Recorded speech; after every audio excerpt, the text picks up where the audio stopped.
This European cricket event is proudly brought to you by HCL Software, Rado and 1xBet. After all the action and excitement of the men's series during the week, some history about to be made here on the blue pitch in Landskrona, because we have our first ever ECS-W here in Sweden. 2 teams over 4 matches, and they'll be playing for their very own ECN trophy. I'm Mr. Maximo. This is the ECS-W Sweden Landskrona, and it starts right now.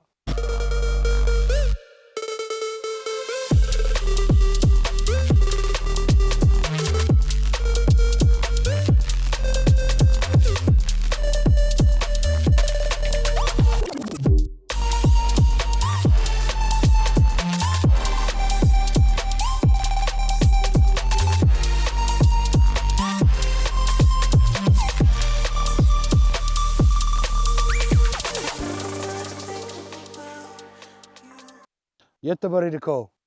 Heads is called? It is heads. Good luck. All the best. Good luck. Göteborg won the toss. They're having a ball.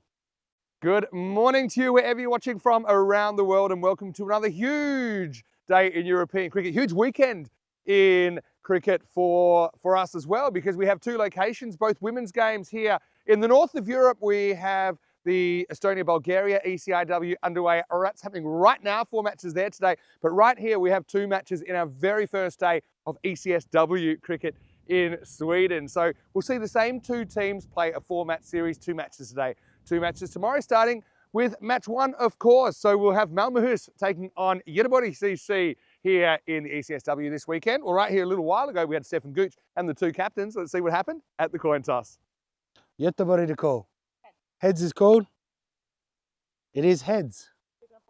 Good luck. All the best. Good luck. Göteborg won the toss. They're having a ball.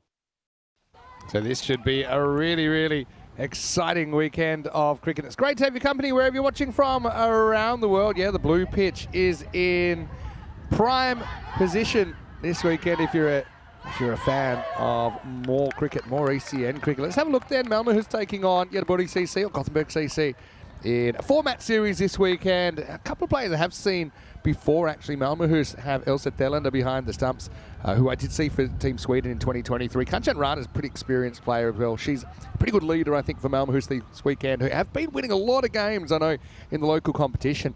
For Gothenburg CC, they're led by Imali Jayasuriya, with Vani Rana behind the stumps. But again, a couple of players I do know in that side. Harriet Champto is a player I saw playing for Sweden in ECI-W. He's our first ever ECI-W in 2023. And also watch out for Rashmi Samashekhar, who is, again, I think someone that you want to keep your eye on this weekend. Also, I noticed for Gothenburg CC, they have Ramya Imadi, who was actually playing for MCCW this weekend. She's in their squad, also a Norwegian international, but she's not here today, or not here at least for this first match. There'll be 2 matches today and 2 matches tomorrow. So Gothenburg winning the toss and electing to bowl, and yeah, not too much between these 2 teams. The supercomputer, I suppose, always interesting to see what the supercomputer makes of it in a match where we haven't seen probably most of the teams before in the format, on ECN at least. So you've got 18 of the 22 players making their ECN debut in this game. But yeah, I think it'll be a great weekend, and yeah, I want to welcome all of our viewers, whether you're watching on our YouTube channel, ECN European Cricket Network, or perhaps on our fan code platform in India. It's not ours, but we make it ours when we've got ECN Cricket on, which is pretty much all the time. Tina, she will be back with me pretty shortly. I know she's really excited as well to get stuck into this. And I suppose for us, the weekend is not quite no work, but it's the closest that we'll get with just 2 matches today, 2 matches tomorrow. We'll be exploring some of the area as well here in Skåne. It's been a really great week so far. So, yeah, history about to be made here. Really looking forward to seeing maybe what's past score here. I know they do play a fair bit of T10 cricket at this level. So, almost ready to go.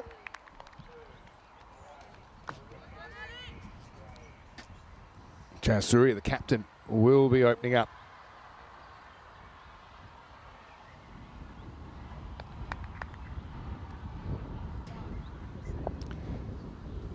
everybody in the chat as well. Great to have you with us. Here we go with the first ball of the ECS-W in Sweden. It's a pretty good ball. Actually, first up, a little bit out. Oh, it's called wide. It's not a wide. Oh, boy. Oh, I think that's a really harsh call. But, hey, one door closed, another opens. I suppose maybe it's another opportunity to take a wicket. Not the historic start you would have hoped for. This one is more online. And get the Islander. She'll be more experienced, I suppose, than the last time we saw her back in 2023. There was a four-way series in Gibraltar, which was, our very first women's event. A little bit of a work way behind point. So first run off the bat. Gives us a look at Kanchan Rana. Yeah, she's a player I remember really enjoying watching her, and yeah, her work ethic I think was pretty evident back then. She leads the side here. Good outswing in it. Even better shot though from Rana. That could run away for the first four. It'll just pull up inside. Boundaries here about 43 metres from the bat. One good thing about that is construction corner shouldn't be so much of a hazard for the fielders in that part of the ground.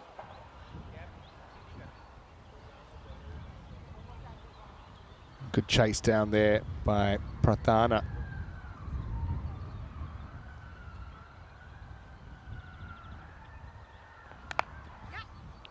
Once again, high quality ball and an even better shot. Back foot drive this time again. It'll probably get around about 2 to 3 metres from the boundary. Get good running. They'll come back for two. Now, what's a good score here? Always hard to say. I think maybe something in the 80 to 100 is probably a good starting point. It's a full toss, hit very hard. And it will get through, and that's the first boundary. Just brute force from Rana, who you can tell is going to be a bit of a difference maker early. So they do go with the two players, Malmahus with ECN experience. That one just dipping below the waist for a legal delivery, but ends up getting through the fielder. Already turning into a pretty good first over. 10 off this. Now hit and run again. I like that.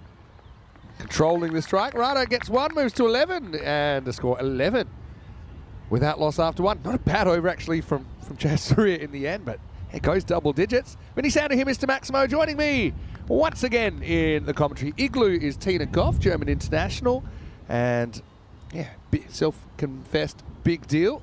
Well, last bit's not true, but here's the numbers from the men's series. And look, it was action-packed week, and we've got more action to come this weekend. Yeah, looking forward to this women's action, but congratulations, of course, to go to ACC after winning yesterday evening and what was quite a thrilling final as well. Didn't quite get to 300 wickets, but it was a wicket fest, it was a run fest, had a bit of everything.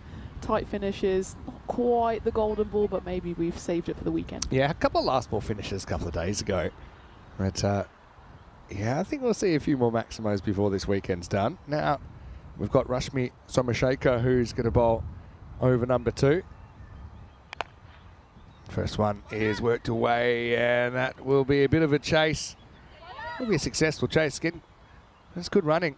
Both these two pretty quick between the wickets. They get 2 runs. And yeah, Tina, good morning to you. And I hope you had a wonderful Friday night in Landskrona. Settling in for just a 2-match day. Well, it couldn't be better than just a late finish or a late start. No, of course, Rico and Marco, they had the early start. We were watching them this morning. They were I got to admit, when my alarm went, it was after a few overs had already passed in Bulgaria. Doesn't in Estonia, I should say. Well, you know, it's a give and a take, isn't it? They have the spars and the water slides. We have the Lion. So, you know, these things tend to even themselves out. Pretty good length that time. Trying to draw Rana forward. She will get one. I've liked the hustle so far between these two. And these are two clubs. They do have a couple of, I suppose you'd call them wild cards for players from other clubs, because it is just a 2-team series here in the ECS-W. Yeah, but I like the busyness of this so far. And also, I think you can see the bowlers, it's been pretty accurate. And I think it comes down to the fact that there is a lot of club cricket level women's cricket in Sweden, which just kind of helps you play more. And I think, you might not see some of the issues which we see in some other countries where there isn't that domestic level of the game. Yeah, they've got a decent domestic setup. Of course, the national side will be in action in just a few weeks' time, or just over a week's time, in the World Cup qualifiers. So they've got the structure in place. Of course, there will be some players in both of these sides that are newer to the game as well. It's nice to see a balance and allow themselves to compete against some more experienced players as well. You were speaking about Kanchan Rana, got international experience. Her high score on the network was, in fact, against Italy. So if you score runs against a side like Italy, then you're a pretty decent player. It's a really nice bit of timing. Again, this will get through the field. Now, it's quite interesting here because the boundaries in ECN T10 women's cricket, there's a bit of a sliding scale depending on kind of what level the players are at. As we see, a little bit of a friend with a National Geographic. That could be Stanley. still waiting on Stanley. My hopes are dwindling, I must say. But so it can be anywhere between 40 and 45 metres. Now, this has been set at 43. But I think the emerging division will, which is what the Sweden national team will be 40 at the Cardamom Oval. So there's already probably a few that would have been 4 that I think have fallen just short. This is one that's going to test the fielder. It's a bit of the old foot fielding, but it's a foot fielding fail. That's Subramanian down there. Wasn't able to make the stop. Another boundary, but it's a cracking shot, that one, wasn't it, from Thelander. A little bit short, a little bit wide, and got a really good piece of that one. Beautiful cut shot, that. That's a good shot at any level. Just beat the fielder out there on the rope. It was Anchana. But it was a shot that probably deserved the 4, to be fair. Just used a bit of the pace of the bowling. So just missed the mark. Remember ECN wide rules, so anything that's outside the full wide line when it passes the crease is called wide, and that wide line stays where it is on the offside. But what I'm saying is it's a pretty good outswing bowling from both of the first 2 bowlers. Yeah, there's a certain confidence, I think. The running between the wickets is a really good barometer, I think, of how much experience you've had in the game. So it's something that maybe it's hard to practice in a training session, but you kind of practice as you go in the games. You analyse kind of what's the run, what's not, how you're going to communicate. Short covers in, I like that position as well. It's a good ball, though, from Somershake. And that'll be the end of the over. And a pretty good start here for Malmöhus. They're 25 without loss after 2. A big welcome to everyone joining in the chat, of course. Got some of the regulars in, Kroom, of course, the ECN Supporters Club over in Australia, Wayne, Tim Harmer, Golam. I think we'll have some new viewers as well because, of course, there'll be fans tuning in. I'm sure they've got friends and family maybe playing out there in the middle. Oliver Miller says, we love, I assume it says Petra, but I'm assuming it's Petra because that's how you pronounce it in Germany. So I'm guessing it's the same in Sweden. Petra Wickberg playing for Gothenburg. So Oliver, I'm assuming some kind of connection there. So let us know in the chat if you're tuning in, maybe for the first time, if you've got someone playing out there in the middle, who you're supporting for. Of course, we can give you a shout out early on this beautiful Saturday morning in Sweden. All right, so change of bowling. It'll be Chamto to bowl the 3rd, last over the power play. It's a nice little flick away here first up, and that's going to run away for 4. So Thelander, I didn't get too much of an opportunity with the bat when I last saw her in Gibraltar in 2023. But like I said, she's come on a couple of years. She's looking confident. It's just a nice bit of timing. I like her setup as well. She kind of stays pretty still. Didn't try and hit that one too hard, but it raced to the boundary. It's clear how quick the outfield is as well. Obviously, the boundary brought in slightly more than from the men's series, but the women generally going to hit it more along the deck, and you get value for your shots here because it just races away. I will say as well, Sweden going to the emerging division, I think they have to be one of the favourites. I know it's going to be their first series, but that's true for 4 of the 5 teams in that emerging division. And I just think the fact that they are able to play regularly, even this experience for these players, it gives them an opportunity to push for national team honours, those that are eligible. That's pretty well bowled, though. I like the length so far. We haven't seen too much that's been really short and easy put away. I think despite there being 29 runs, Malmöhus have actually had to work pretty hard for their runs.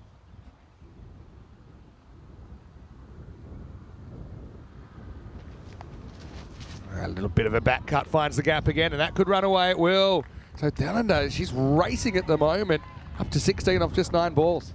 she's got such an elegant way of playing. Clearly the cut shot is one of her favorites, and it's been a productive area for her so far.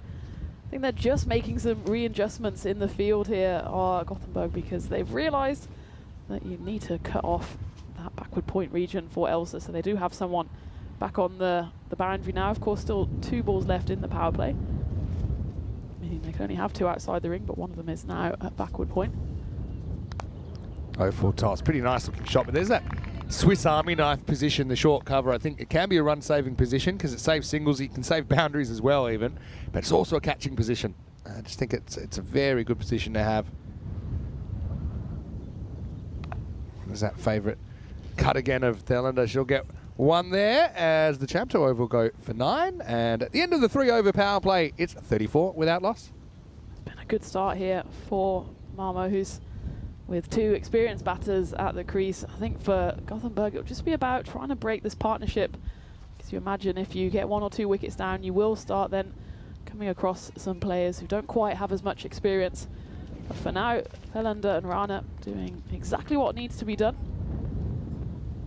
Oliver Miller saying he's watching from Manchester with Petra's husband. So there you go. We've got some Gothenburg fans all across the continent and up in Manchester as well. Hope it's at least a bit sunny up there. I know it's not always the best of weather. It's trying to be sunny here as well. Yeah, we've had pretty good weather actually in the last few days at least. Finals day was beautiful. Okay, so now Shimangini Shankar is going to bowl, and the first one is, it could be called a no ball for waist high full toss. Remember, waist or higher. I think that one is dropping, but it was called on the field. I think they will stick with that call. So got a free hit here and a bit of an opportunity for Thelander.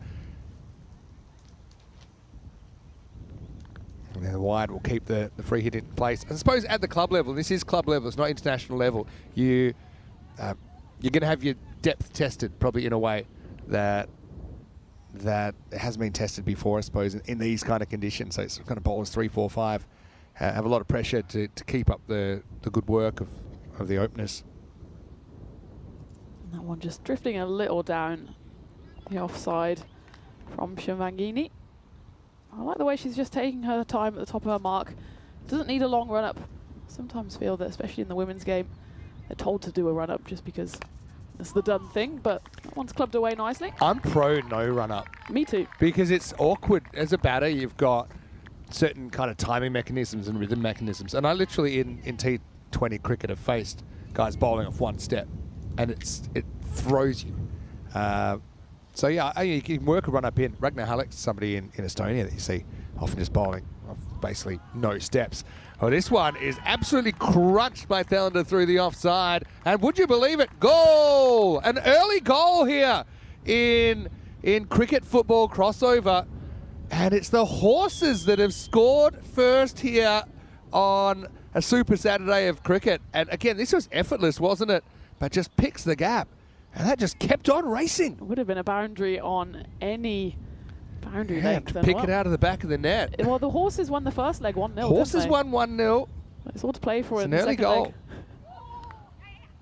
And maybe they're the home team today, the Horses. I called it an away goal because I thought we'd see more goals in the other one. I suppose which are probably more friendly spot for a goal, but they're a bit further away from the pitch. Yeah, I think because the bowling so far today has been very offside, the Horses might have the advantage here. It's going to be a big old swing to leg side for the building to get back into this football game. Well, my push for 2 here on the slight fumble. They're happy with 1 in the end. Yeah, so if you were here every week, we would end up probably running a league. Wouldn't we, with the football score? I mean, 1-0 is a very football score as well that we had yesterday. Rana gets drawn into a big drive here. That's well bowled by Shankar. I think that's where you got to be. There's no cover on the boundary, which I think to Rana is a bit of a risk. I suppose you can't have them everywhere. Interesting also, they still are electing to have more infielders than they need to have. This one will be a no ball for height, so it'll be a free hit coming up.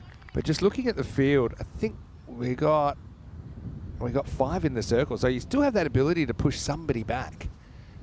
And that's maybe something that maybe they're not aware of, because of course you're allowed 5 outfielders here out of the power play in T10 cricket. T20 you're only allowed 4. This is the free hit. Won't be stopped actually. That's going to go all the way for 4. So Rana muscles this one down the ground. That will be the end of the over. And the 50 partnership comes up for Malmöhus. It's 51 without loss. Yeah, it was a nice baseball shot, just flat batted it straight back down the ground, and despite the efforts of the fielder, just needed to bend her back a bit more there. Wasn't able to stop it. It doesn't matter where you put your fielders, you're not going to have one straight back over the bowler's head. So nice boundary to finish the 4th over, and this partnership taking along nicely. Creating and taking opportunities is going to be so important. Always is. We saw that with Ariana CC in the men's final last night. But yeah, I think if you can get through the top 3 or 4, then I think you're looking at a different ball game. We had a great ECS-W weekend in Jersey. That was our last one before here. And that was very high scoring. I think that one ended up probably around the 120 or even more par, maybe 130. We saw some big hitting. Still haven't seen our first Maximo, but I think we'll get a few this weekend. I think the bowling's actually been quite good so far. I just think the batting's been even better. That's why Malmöhus are on top early. That's going to be a no ball for Hyatt. It will be stopped down there. I want to come for 2, a slightly risky one. They beat the throw back, so Thelander, you can just tell she's hungry for the strike. She'll get to face the free hit now. Gothenburg are using a few bowlers here, and a lot of them are still very young as well. Chamto, she was born 2006. That would make her, what, 18? Oh, free hit signaled very late here from the umpire. They're going to have to maybe call they're going to call, yeah, it's probably the right thing to do because umpire hadn't finished signalling yet.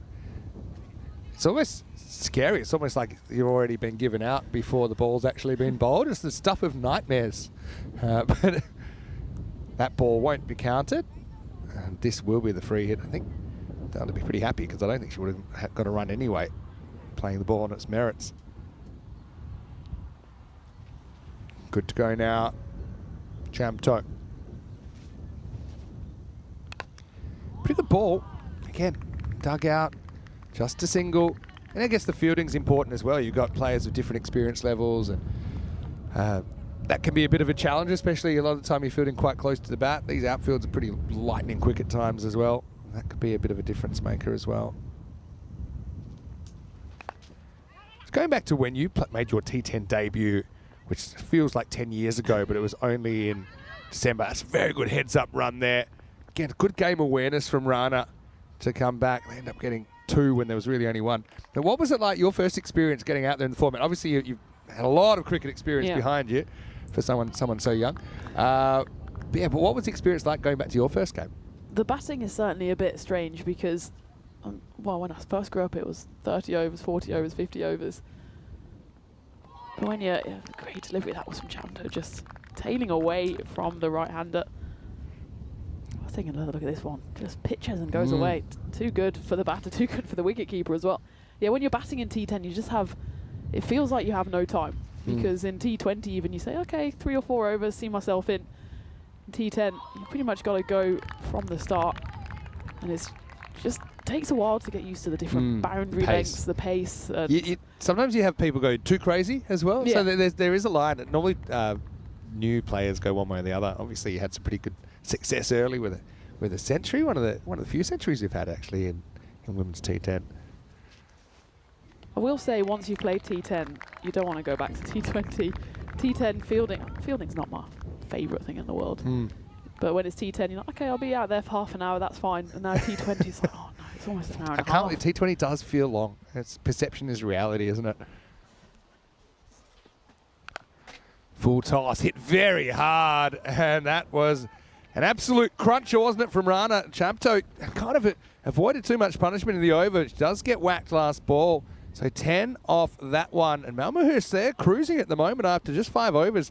They are 61 without loss. Hey, let's welcome you into the commentary box. Great to have your company wherever you're watching from around the world. Vinny Sounder here, Mr. Maximo. At Tina Goff with me. We're bright, we're breezy, we're taking it easy. We're 2 games today, 2 games tomorrow. It's a different world. This is almost what a weekend feels like.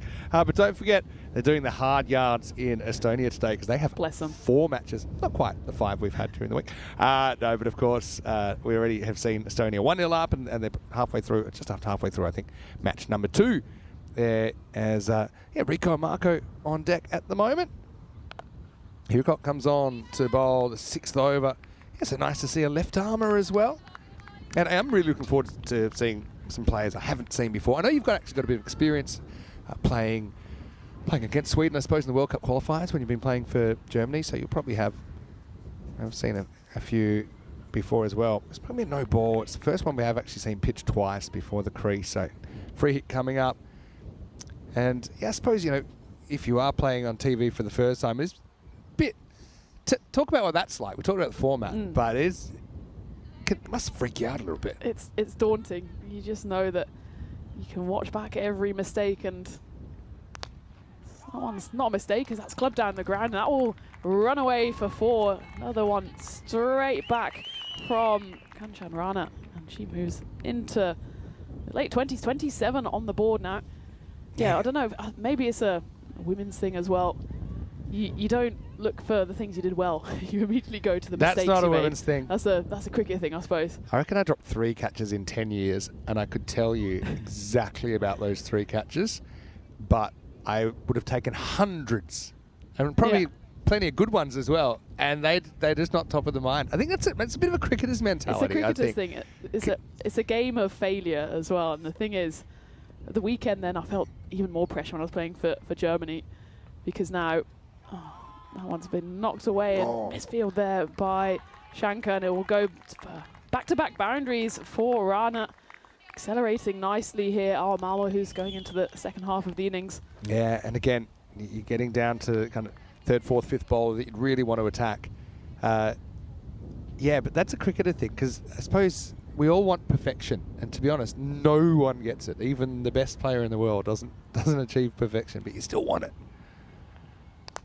Better line this time. It gets cracked past the umpire, and that's going to be 4. Well, I think they're going to have to start looking at pushing these fielders back down the ground, because at the moment, Rana is having a bit of a feast, isn't she? Again, like the way he steps towards the line of that ball. Pretty safe shot as well. And he hits straight down the ground. I know I had a question of what was my favourite catch ever. Do you have a favourite catch ever? I don't take enormous amounts. Obviously, you have the benefit of being a keeper. I did take a nice one-handed slip catch last summer, and that was off a pace bowler as well. Oh, that's pretty good. On my right hand, so my worst side. Slips? What are slips? No, we don't see it too often in our format. We don't say this word. I'll tell you mine very briefly. I don't want to go into it, but because it's also a heartbreaking story. Always with the drama. It was at the Wacker Under Lights in the one-day grade final in Western Australia. Okay, that's a good start. And honestly, it was one of the best games I ever kept. I think I had 2 opening bowlers that were playing for Australia at the time. So, it was amazing. And I should set the scene for this as well. That we were told the game's getting videotaped. So there's videotape of this, right? And there was this one that went down the leg side of Jason Behrendorff, who I think he's only just retired from maybe first-class cricket, played in the World Cup for Australia. It's a pretty good left-arm bowler. So it's down the leg side. Actually, to be honest, I didn't think this will be a hit. That'll probably go for 4 as well. So this over's gone magical now. Still with the ball to go. So Thailander is certainly making hay while the sun's shining here, and the score continues to climb. But anyway, there was one that went down the leg side to a left-hander. I thought it was off thigh pad, so I wasn't really bothered. So I took a couple of steps, I launched, and I took it one-handed. I didn't really care if I caught it or not, if I'm honest. Yeah. But then I look up, and it must have been off the glove, and the umpires laid their finger, and everyone's, that's the best catch we've ever seen. And I was like, oh yeah, and you definitely knew it was a catch. All right, this is going to be up, and that could actually test the outfield in this part of the ground. It will go towards construction corner. We don't quite get it all the way there, but another 4 runs. So it does turn out to be a very fruitful over for Malmo, who is 26 coming off that one, and the score is 87 without loss. So just finishing this up. So I took it. It was great. And everyone was like, oh, I can't wait to watch that back. Either it's lost footage. That was 2011. For 14 years, I've searched for that footage, and I don't know whether they just deleted the tape or we never even got the tape. Oh, Maybe it was no. fake news that it was getting videotaped. And still, they talk about that catch. I'll go back there. Remember that catch? Took no. But the kind of good thing about it is that the catch keeps getting better as the years roll on about how far I moved and, exactly how wide it was of me. And I'll just give you a little post data on that as well. Chamto coming back to bowl the 7th. And this one goes between the batter and the stumps. Pretty good stop, actually. Awkward one for the keeper, Rana. But Rod Marsh, there's a big photo on the wall of Rod Marsh taking what looks like a similar catch, though maybe not quite as hard, in one glove. So I posed in my kit with a glove in my hand next to Rod Marsh. Almost the same thing. That famous Australian wicketkeeper. Anyway, back here, the Sydney partnership is out of control now, isn't it? They're going 14.1 and over. That's a good comeback, I suppose, for Gothenburg here. They probably just need to try and stack up a few little wins. And Chamto's come back. She's been reasonably tight so far. With these batters on 35. And that's a nice shot down the ground. And Fielder gets a piece of it, but it still will go for 4. So it's just the range of shots I think we're seeing from these two openers, that's been a real key as well. They seem to have all the answers, and they're very difficult to set a field to. Yeah, Gothenburg just struggling to know how to plug the gaps, because you've got Elsa who loves cracking it through point. Rana, she's currently going down the ground. Just about awareness as well for a less experienced team about how to set the fields for different batters. Oh, a little French cut this time. That's a bit of a lucky one. We'll say they've had little moments of luck, these two. Obviously, it's not just luck the reason they're 91, but there's been a couple of player misses that another day maybe you get a little nick. It's been a couple of times the ball's beaten the bat. Man, they're shaping up for something 130s the way they're going at the moment.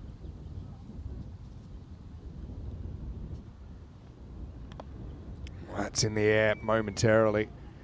It'll be run down to deep backward point. It'll just be a single. Want to say a quick hello. Yeah, good to see Oliver Miller was watching from Manchester. Hello to Gollum Mustafa as well. Hello to Jeffrey Mobbs asking, have we ordered lunch or are we eating out today? I actually don't know what the lunch is. This is one of the... So much of our day, as a proportion of the day, is now lunch. Love that. Did you know that?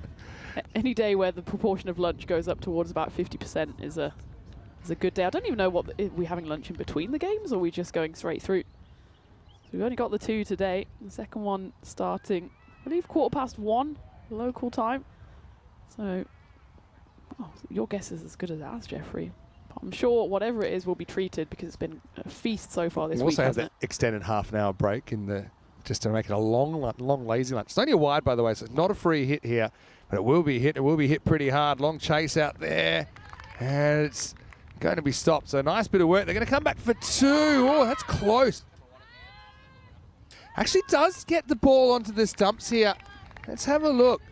It bounces on. I just got a feeling this might be out. The ball does bounce onto the stumps, and whether there's enough evidence there or not, yeah, it's been given out, and I think it's the right call. You can see that the bail is off. The ball did bounce into the stumps, and she's just fractionally short. It's millimetres in it, but yeah, had maybe a bit of fortune there. But hey, you make your own luck. They probably deserve a wicket, don't they? They've toured hard in the field. Göteborg CC. But Malmöhus have lost their 4th. They're going to run out for 36. Let's have a look actually how it bounced onto the stumps. It was a bit of an accident. And then she said, hey, how about it? Umpire said, well, we'll have a look. But yeah, it's the end of the ender, but not before she makes a very stylish 36. So 95 for 1 after 7. These are the teams that are involved in the 3rd edition of the ECC-W. And you can see bottom left-hand corner, Sweden are in. And honestly, if I had to pick a favourite there, I would probably say Sweden would, I don't want to call them the favourite, but certainly I think one of the favourites in that division, just given that they're playing so much cricket during the year. And it'll be a bit unusual for them playing cricket in December, being Swedish players, but I'm sure they'll really enjoy the experience. Yeah, I think certainly they'd fancy themselves to try and push to the top of that division. Of course, they've got the World Cup qualifiers this year. And they do have, I know, a domestic structure as well. But the likes of Czechia, who of course have got experience on the network as well, they'll want to go straight back to the challenger at the first time of asking, as that one's pushed away and it's going to go to the rope. So Rana inches her way to her half century. I think that was, no, actually it was the new batter, wasn't it? Yeah. Because of the run out, I've seen it, but the change of over. So Bogdanova is going to start just deflecting that away. Bogdanova's pretty imposing presence at the crease. I'm looking forward to seeing her. So it's the first batter I've seen that I haven't seen before live. So a good start. Chamto coming here to bowl the 8. I suppose they've bowled 6 bowlers, so they've got a few options about who they can bowl from here on in. This time, pitched up from Chamto. Will run through for a single. I have just remembered what I think was one of my best catches. Oh yeah, go on. Oh, I was angry, and it was angry catch. It was an angry catch. It was off my own bowling when I used to be a seam bowler, and it got drilled back at me. Went one-handed. Took it in the follow through. Nonchalant, but also angry. This is hit pretty well. Leg side goes aerial. Oh, again, it's mishandled out there, but he probably cost him 1 run. Good back up there from Matilda. So yeah, 100's come up as well. Malmahus, yeah, I heard big raps on them. I think domestically they've been doing very, very well. That's translated here. Rana. So his question is, can she bring up an ECN 50? She's on 43. And hits that very well as well. That'll take some stopping. That's a good stop, though. I know Petra Vikberg's had a few issues sometimes with the ground ball, but this is probably the hardest hit ball that she's had all day. It does very well to make the stop and keep it to 1. Bogdanova gets the strike back. Oh, this is up. It's in the air. Fielder coming to her left, just out of the grasp. And it runs away for 4. And Bogdanova just causing more headaches for Gothenburg CC that have been chasing a bit of leather this morning. This is a beautiful elevated off drive. She's nice and still at the crease, isn't she? She just waits for the ball, just evades the grasp of Sophia Jasmine there, running back. And Bogdanova, well, she's pretty tall as well, so she just uses those long levers of hers. Looks like they're going to readjust just to keep the fielder slightly back on the offside now. Oh, dropped. That was belted back at Chamto. Could have had a wicket, but it goes down. At least she does stop the run. Hit pretty hard. You can see almost kind of lodged in the fingertips there, didn't it? That would have been an HCL player of the day. But as it is, it will just be a dot ball. And after 8 overs, Malmahus are 107 for 1. Despite that wicket, they haven't put their foot off the gas, have they? As Katarina Bogdanova's come straight in and gone all guns blazing, going over 200 strike rate at the moment, and she's ably supporting Rana there, who's still going at a brilliant strike rate herself, inching towards that milestone, her previous top score 32 against Italy, so it would be her first on the network. You'd love to bring it up with the Maximo as well, wouldn't you? Absolutely. Jayasuriya, very experienced Jayasuriya coming back for over number 9. We have a bit of an expression on ECL, or in ECN cricket, which is it all happens in the 9th. Umpire's saying, hey, give us the hat, but I suppose she wants to bowl in the hat. Nothing that prevents it. Looking cool in the headband. This is a good battle, isn't it? Got captain to captain. First one just missing the mark, but she got good outswing earlier, did Imali. So they renew their battle from the first over. Oliver saying they've got quesadillas for lunch over in Manchester. I mean, it's only just about breakfast time in Manchester. So. No, I've got a food confession. Oh, no. Too early. Okay. Oh, gee whiz. They're going to go for a run now, but it was a brilliant attempt from Jayasuriya, diving to her right, had to change direction, but she almost got it on the second opportunity. Watch this. It was smashed and then popped up, tried her best to find it the second time around, almost went onto the stumps. But, yeah, lucky one for Rana, dropped on 44. Bogdanova, she is hitting the ball very, very powerfully at the moment. And also very quick between the wickets, just another single. Yeah, so last night did go somewhere. I know they do good beer and pizza. Actually, we went together, and you were smart. You ordered your pizza straight away. Yeah, I mean, this isn't my first rodeo video. It was 10 to 9. I was thinking, let's order just in case the kitchen closes at 9. I enjoyed sitting down, and that's nicely clipped here. Again, more work for Petra out there. That time they'll only get a single. So, yeah, 9:08, I tried to order my pizza. Ba-bow, closed. And let's just say I got hungrier, and by the time of the walk home, I found somewhere I did, when there was an option of a single or a double or a triple cheeseburger. What did you think I went for?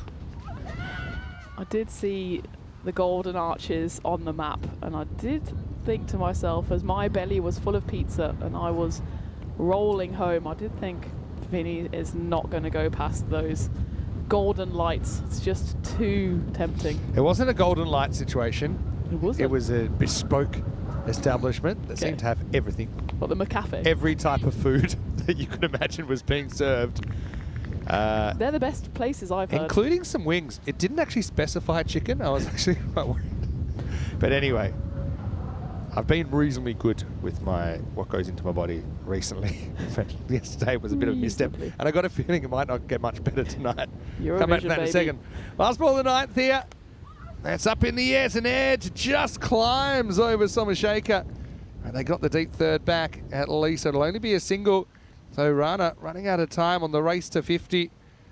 And she won't be on strike either, because that's the end of the ninth. It's 112 for 1 after 9. And look, to be honest, the wicket of Thailander, I think, has been reasonably important in slowing it down, although I think all 3 batters we've seen from Malmöhus so far have struck the ball really nicely. And the bowlers, they've toiled hard. Obviously, you look at the extras. I think at this level of cricket, if you can get that, keep that below 20, you've done pretty well. It's 19 with an over to go. But let's just see how they close out. Just wonder if... Yeah, no, they are going back to Somashake. I thought they would for over 10.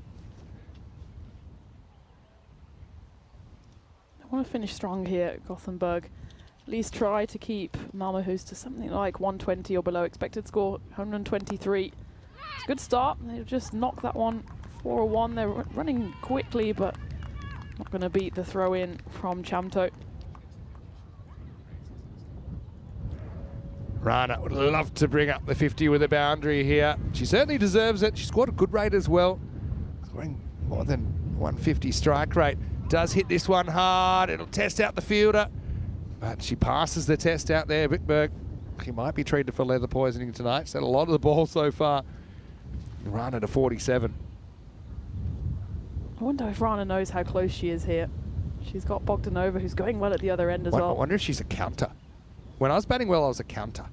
From the very start, I'd lose track immediately. Should just be another single down the ground, so Rana will get another opportunity. Oh, no. Well, Rana, too unselfish. Is going to come back for 2. Hey, that's a good sign, though, from the captain. You want your captain to be a team player. She certainly was there. It probably is the time, strategically, from a team point of view, to take on these extra runs. Both these batters can hit the ball well. Case in point, this one here. It will kind of just spin around one fielder, then a second, then there's an unbelievably good pass back. Once again, good running from these two. They'll get through for 2 more. Well, Rana's running out of balls here, isn't she? There's 2 balls left. She needs Bogdanova to get a single and at least give herself a chance of getting to that milestone on the final ball. Well, that's going to be a no ball. It might work out quite nicely. Although they might go for 2 here. I think they will. No. There's a time to be selfish, and I would have said it was in the 10th over. But hey, we never know. When 2 teams going to bat here, and there's nothing to say that this is going to be enough runs. Don't judge a game until both sides have batted. A free hit would have been nice on 47. It's been a high quality inning so far, I think, from both sides. Oh, it's going to be a no. It's a free hit. So I only just realised they do take a good catch there. They don't take the run. That was the chance to take the run. Yeah, that's true. They probably should have run. And Rana's been running for everything until now. She would have had that final ball. And she would have had a chance at her 50. Oh, dear. It wasn't written in the card. Keeps her hungry. Gives her a good excuse to open the next game as well. Here we go. Last ball. Might as well keep running here. They get one. I think maybe they're happy with that. The throw comes in. Oh, now you could run again. I think they will. They can take on the keeper. There could be more chaos to come. Luckily, it stopped. They get 2. Will they go for 3? They won't. And a crazy finish. The last ball will end up going for 2. I'm pretty sure they didn't call the ball dead. Everyone was kind of suspended in time there. So I've got that one as 123 for 1 after 10 overs. Just the 1 wicket in there. There were a couple of close calls, I suppose, as well. But Malmöhus, maybe a good toss to lose, sent in. They've put a very healthy score on the board. In fact, this was a winning score in ECS Men's, as we saw on finals day. Yeah, it's been a positive start, hasn't it, from Malmöhus? Only used, of course, the 3 batters, but all of them have done a brilliant job. And the strike rates in particular have been excellent. Often we see in women's cricket, even in the T10s, that if you're going over 100, you can be pretty happy with that. But Thailander going 170, Rana 150s, and Bogdanova, who didn't have much time to get into things towards the end, she goes up towards the 150s as well. So certainly a positive start to the series from Malmöhus. But for Gothenburg as well, they just kept on toiling away. They were throwing themselves around the field. Sometimes, though, that Grizzly was just roaring away from them because of the amount of times that Thailander in particular took the middle of the bat, scored a goal as well. The Horses take an early lead at this weekend fixture. I'm a big horse fan. Go to Horses. But, you know, we didn't see the maximum, we did see plenty of boundaries, and we saw 15 boundaries in the 10 overs. And I think that the openers made really good choices. That probably goes for number 3 as well, Bogdanova, when she came out. I just think they chose good shots to the balls bowled at them. And I do think the bowling was challenging at times. It was just a bit like we see in a lot of other ECS cricket. It was tough for the bowlers to have kind of any strategy, and then when there were chances, they were difficult ones. There were a couple of balls banged pretty hard at fielders.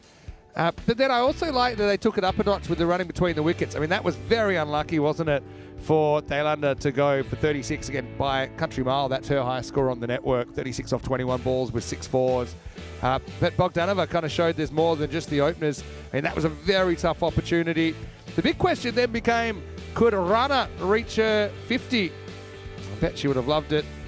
But in the end, she was kept away from the strike in the last over, and so fate rewarded her with a little accidental direct hit that allowed an overthrow on the last ball. So Malmöhus 1, 2, 3 for 1. Looks like a lot of runs on the board, but Gothenburg CC, they'll have the right of reply when we return in a few minutes.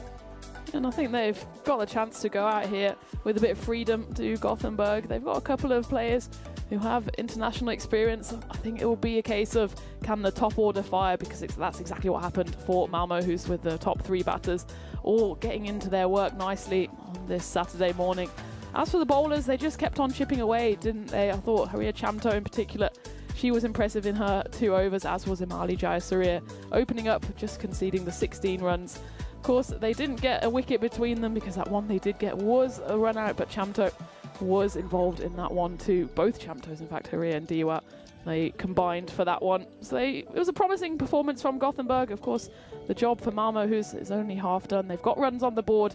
Now they need to defend them. I think it's going to be a tough chase, but we don't know what a par score is until we've had both sides out there, and we will see. Yeah, and certainly this is the kind of score we saw wasn't necessarily enough in Jersey last week. And, you know, I think obviously there's a lot of responsibility on the Gothenburg CC openers to get them off to a good start. And I suppose there's also things to think about, like the bonus point maybe could come into it because this is a format series. You could end up on 2-2. So there's probably a lot of things to think about.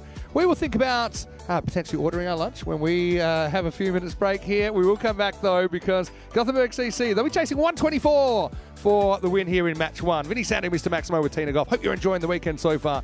Plenty more to come. We'll see you shortly for more ECS-W here in Sweden.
get ready, we are so divine. Blue water and yellow sand, just you and me. Summertime, get ready, we are so divine. Blue water and yellow sand, let's live our dream. Summertime, get ready, we are so divine. Blue water and yellow sand, just you and me. Summertime, get ready, we are so divine. Blue water and yellow sand, let's live our dream. Summertime.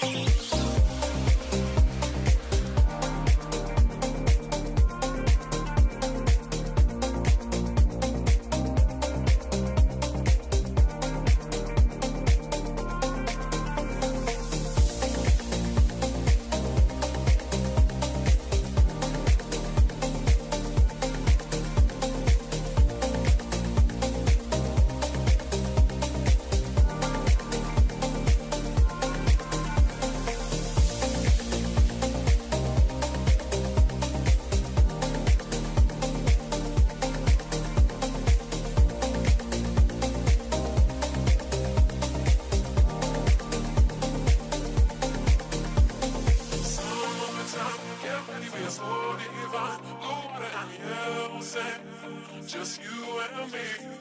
Summertime, get ready, we are so divine. Blue water and yellow sand, let's live our dream. Summertime, get ready, we are so divine. Blue water and yellow sand, just you and me. Summertime, get ready, we are so divine. Blue water and yellow sand, let's live our dream. Summertime.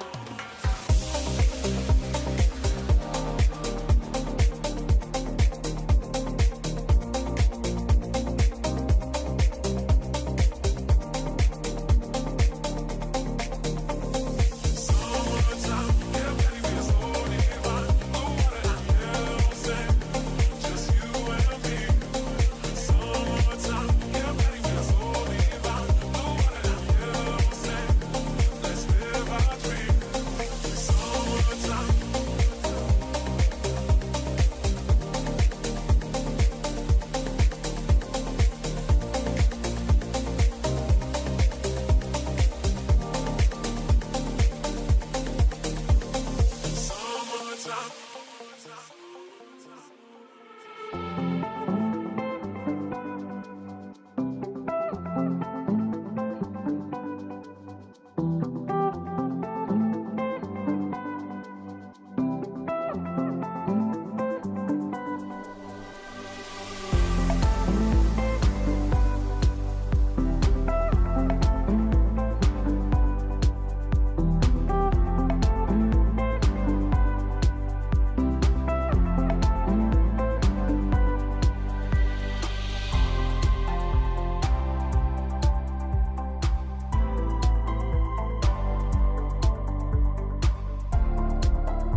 This European cricket event is proudly brought to you by HCL Software, Rado and 1xBet. Welcome back to this historic first ever ECS-W here in beautiful Sweden, and at the halfway stage of match one, Malmö, they've started with a flyer, 123 runs on the board for the loss of just the 1 wicket. So a tough task for Gothenburg, and it's even tougher if they do want to pick up that bonus point. Remember, for those new viewers then, if Gothenburg want to pick up the bonus point, they will have to chase down 1, 2, 4 the target in 7 overs or less. That will give them not only the 3 points for the win, but also the extra point to take with them into this afternoon's game. It might actually come into play given that we do have a 4-game series. So if scores are locked at the end of those 4 games, we'll go first to bonus point. If the bonus point doesn't separate the 2 sides, then of course we'll get our calculators out and go to the net run rate. But Malmö, they've put themselves in a commanding position here thanks to their top 3 batters. No more batters were needed. And it was Elsa Thalander. She started things off with a few brilliant cuts. Brutal hitting from her, 36 she scored before she was the only wicket to fall, run out by the 2 Chamtos. Haria and Diwat were combining for that one. And that was the end of Elsa. But then Ekaterina Bogdanova came in and kept Kanchan Rana, the captain, company. Rana was very selfless in her running. She made sure to get every single run on the board for her side and fell just short of her maiden half century on the network. Finished 47 off 30 balls. Ekaterina Bogdanova finished with a speedy 20 off 14, showing that Malmö, who's certainly a force to be reckoned with bat in hand. Remains to be seen though if it's a good score, if it's a good enough score, because of course Gothenburg have the right to reply here. They've sent out the left-handed opener of, that's the captain there, Emali Jayasuriya, and she's joined in the middle by Petra Wikberg at the non-striker's end, the number 55, and opening the bowling will be Sasi Jampa. That's a nice delivery first up, just cutting across the left-handed Emali. Knows she's going to have to get off to a decent start, and I think looking at the sides, the experience in the ranks, maybe lack thereof, it will be a case of Gothenburg having to fire with their top order, exactly actually how Malmö did in the first innings. With the women's cricket, especially at the domestic level, tends to be the top 4 or 5 batters certainly can score runs, and beyond that you get to the less experienced batters who maybe just need to take some time to get into their cricket careers. So certainly the order of the day here for Malmö will be to get early wickets. As for Gothenburg, then they need to just stick around, see if they can chip away at that target. It's a big one, 124. And that brackets 87. That's the number that, well, Malmö, if they want to take home the bonus point, they will have to restrict Gothenburg to 86, less than 87. And for Gothenburg, if they get to 87 but still lose, that one actually might have been a little feather down the leg side. It would have been a tough chance though for the wicketkeeper Elsa Thalander, who's already done enough work today. So if Gothenburg get to 87 but don't manage to get to the main target of 124, and they still will pick up a consolation bonus point. This has been a good start though from Sasi Jampa. Gets a lovely bit of shape on the ball, especially the angle going across the left hand and then just drifts back into her. Jayasuriya gets bat on that one. Call through for a speedy run, so she will maintain the strike. That's the final ball of the first over. So Gothenburg get their first runs on the board, but it's a great start for Malmö, looking at that run rate. It's over 13. Gothenburg then can't afford too many slow overs. And, well, we can't afford too many more matches since the golden ball, otherwise I'm going to lose my golden touch. So me and Vinny in the box joining me, we're going to have to do something about this. Yeah, come on. We actually had, I think, our first Saturday morning game of the season together. We had a golden ball. That was Portugal versus Norway. Yep. You mentioned Ramya Imadi is listed in the squad to play this weekend as well. Anyway, over number 2, need a big over to catch that one up because Jampa only went for that single in the over. It was a pretty good over, wasn't it? And here's Kanchan Rana, who is bowling over number 2. So, okay, if they can't get the 124, if that doesn't pan out, if they can get to 87, that's at least something. It means that, because if you get a 4-pointer over the other team, it's almost like it's a bit of a tiebreaker. It's almost like it's like an extra big win, which could make a difference should this series end up being 2-2. I like this looking to run here from Jayasuriya there, who kind of it's backing up well. You've got to be looking to score there. That is the difference here. That's a nice bit of movement again from Rana, and Asvikberg just kind of playing down the wrong line.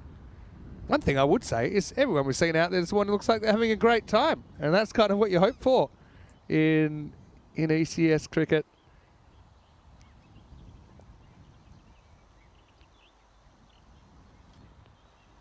Oh, this one tries to come forward to that ball, which was reasonably short. Zip through from Rana. Yeah, very excited actually to see this competition, because Sweden in the ECS-W end of the years is huge as well. It's another one that tries to probably come forward to ball. It's better off going back and cutting. She practices the right shot after the fact here, Vikberg. But Malmo has been ruthless so far, not giving anything away. And I will maybe put a jinx on, but not a single extra given away either. Oh, that is going to be gone. That is straight, and kind of set her up for that nicely. I think it was short outside the off stump a few times, and goes full and at the stumps. And Rana, well, she's having a pretty good morning to say the least. She picks up the first wicket for Malmöhus in the series. You can see, I mean, you can understand Vikberg trying to turn this into something, trying to turn around. Just you can see she wasn't able to get the bat on it. That was a fairly easy decision for the umpire. 2 for 1 after 2 overs. Yeah, you could see she was in danger as soon as she stepped across those stumps, Vikberg. It was a nice enough attempt to go into that vacant backward square region. We saw it done successfully a few times across the ECS, but on that occasion it was just slightly too full from Rana. It certainly would have been clattering into the stumps. So first wicket is on the board for Malmo, who's looking like they're going to really put them to the sword here. And, well, watch out for Zara, because she bowls rockets. Yeah, got good action, doesn't she? Big raps on Zara. Excited to see her bowling live for the first time. Paying a credit also to Jayasuriya, able to get off strike. Now Chamto has to face the music, and then they need something to get moving quickly. As you said earlier, especially if the bowler's bowling accurately, the innings just passes by in the blink of an eye. So yeah, you got to have that kind of last few overs mentality from the very start of an innings. Even if that means, maybe take on a couple of risky runs. Well bowled though, and also well taken. They let her behind the stumps. I mean, when I last saw her play, she was 15, and you could see the potential, with her glove work, with her batting. But now, just that extra couple of years, I know they've been training really hard. They're doing a lot of winter training here. I know they've got a good relationship with Denmark cricket as well, being so close to the border.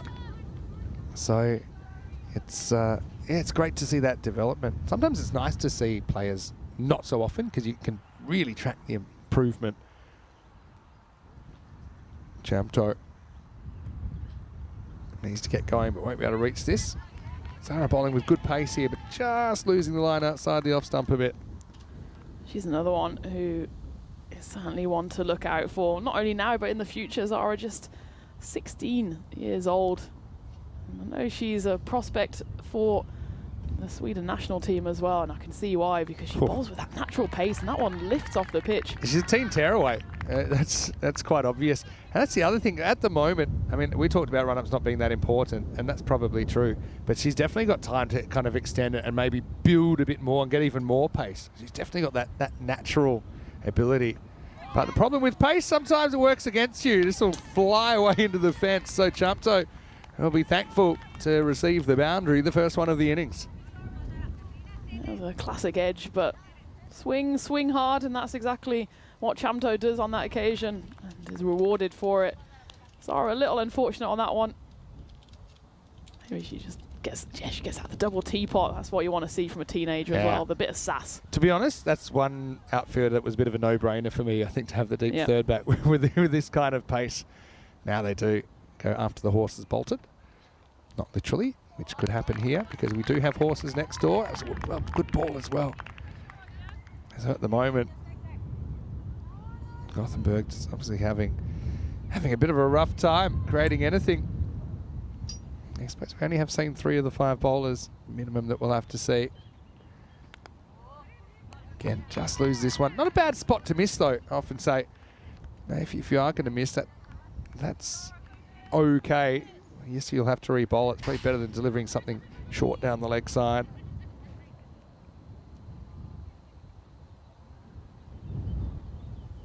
Nice ball to power play. And it's another good one. So a dominant power play from Malmöhus. They are certainly playing with confidence with bat and ball this morning. And Göteborg CC are 10 for 1 after 3. I think for Gothenburg here, it'll just be a chance for them to chip away. It's already looking like a tough task with that run rate going above 16. But certainly for Imali and Haria, who are out there in the middle, just spend some time out there, get some experience and see if they can just get some little wins. And then maybe by game 2, game 3, game 4, they can start really putting the pressure on Malmöhus, because at the moment, Malmöhus, they've been able to bat with not too much pressure, and they've got the opportunity now to maybe try out a few different bowlers. They're going to Maria Isan here to bowl the 4th. Well, that was a very clever bit of bowling. It really gets it above the eye line. And it kind of locked her up thinking, hey, is this going to be a no ball, maybe for height? But then the bottom fell out of it. And yeah, very clever bit of bowling. This time she does get to it on the full, does get in the gap. Good bit of fielding there, at least take a bit of pace off it. As Rano seems to be everywhere, and it might result in a run out. I think that is out. Wow, what a fantastic piece of team fielding there from Malmöhus, and it's going to result in the run out of Chamto. Doing the right thing, I think, taking on the arm.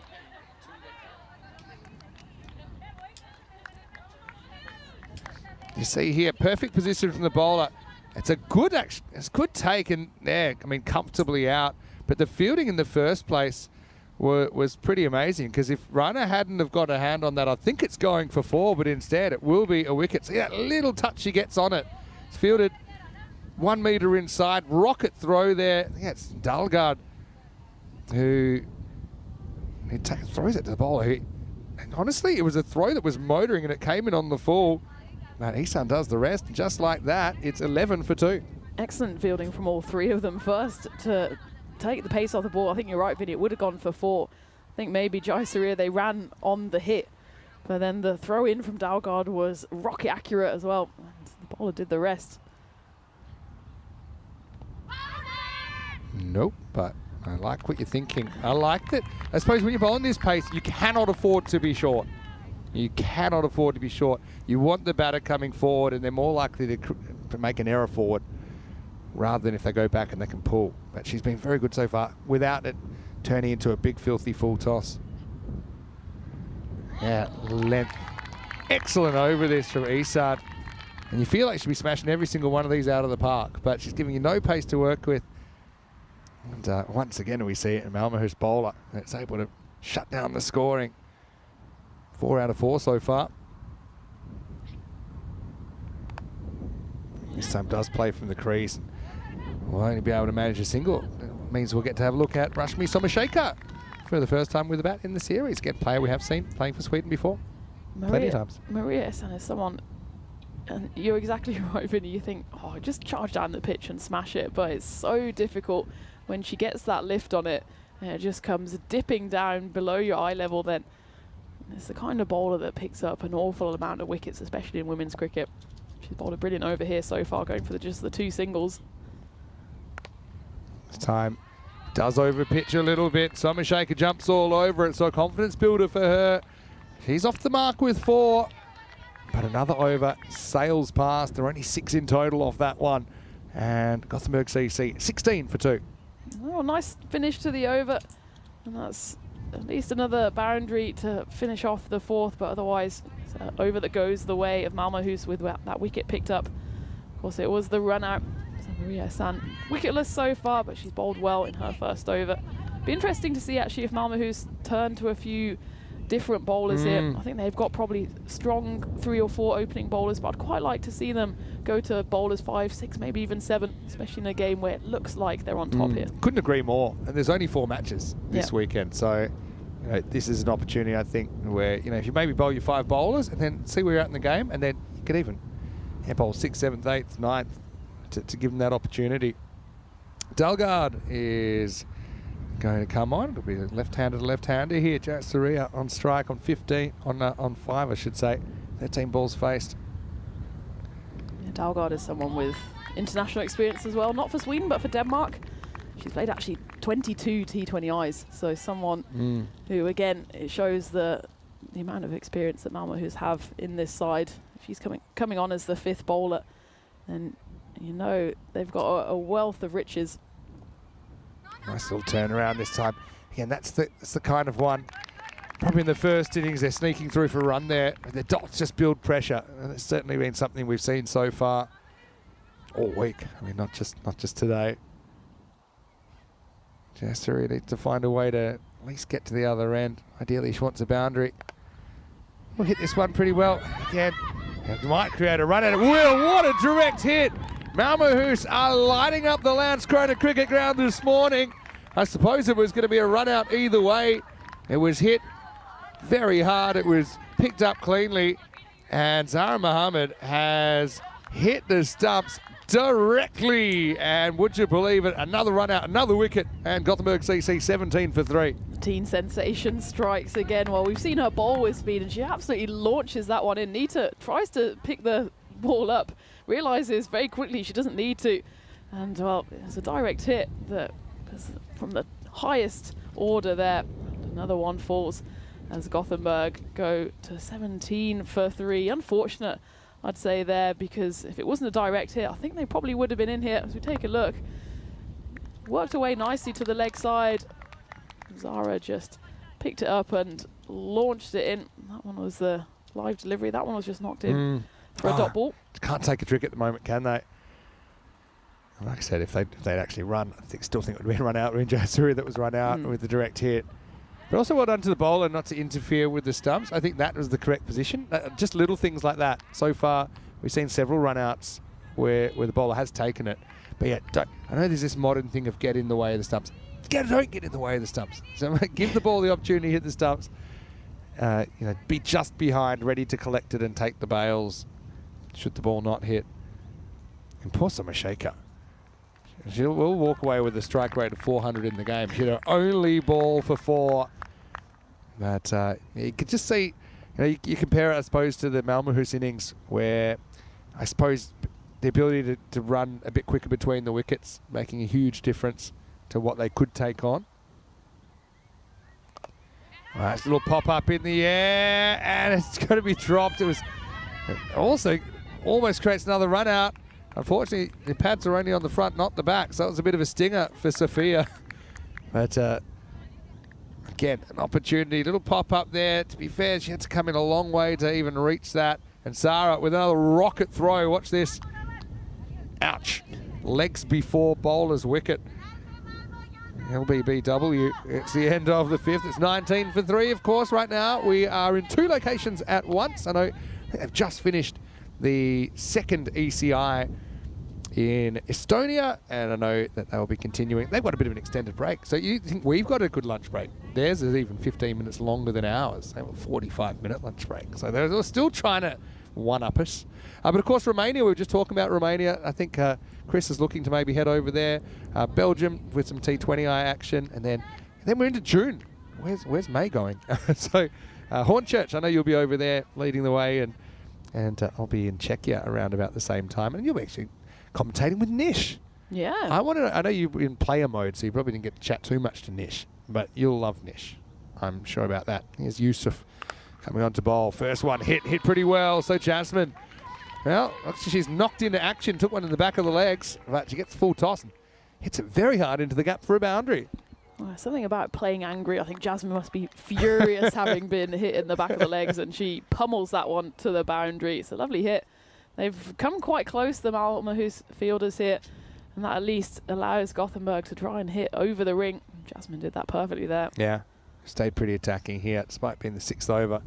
Yeah, so did you get to chat, at least introduce yourself to Nish? Yeah, we had a nice couple of chats, and I gave him a few tips and hints about our team and a few Inside secrets. info. Yeah. But he did a great job, to be fair. It was hot, there was mosquitoes around, and he was doing all 7 games by himself. So fair play to him. Looking forward to having his company in the igloo in Hornchurch. And you both got interesting accents, because you are German, but you sound very English. Yeah. He is from Cyprus, but the feedback I get is it does sound a bit American, because that's the way he learned English in the international school there. Yeah, it's a classic international school accent. But he isn't loves his cricket. Loves his cricket. Nice pull shot here. Right. Oh, watch out. Rockets incoming again.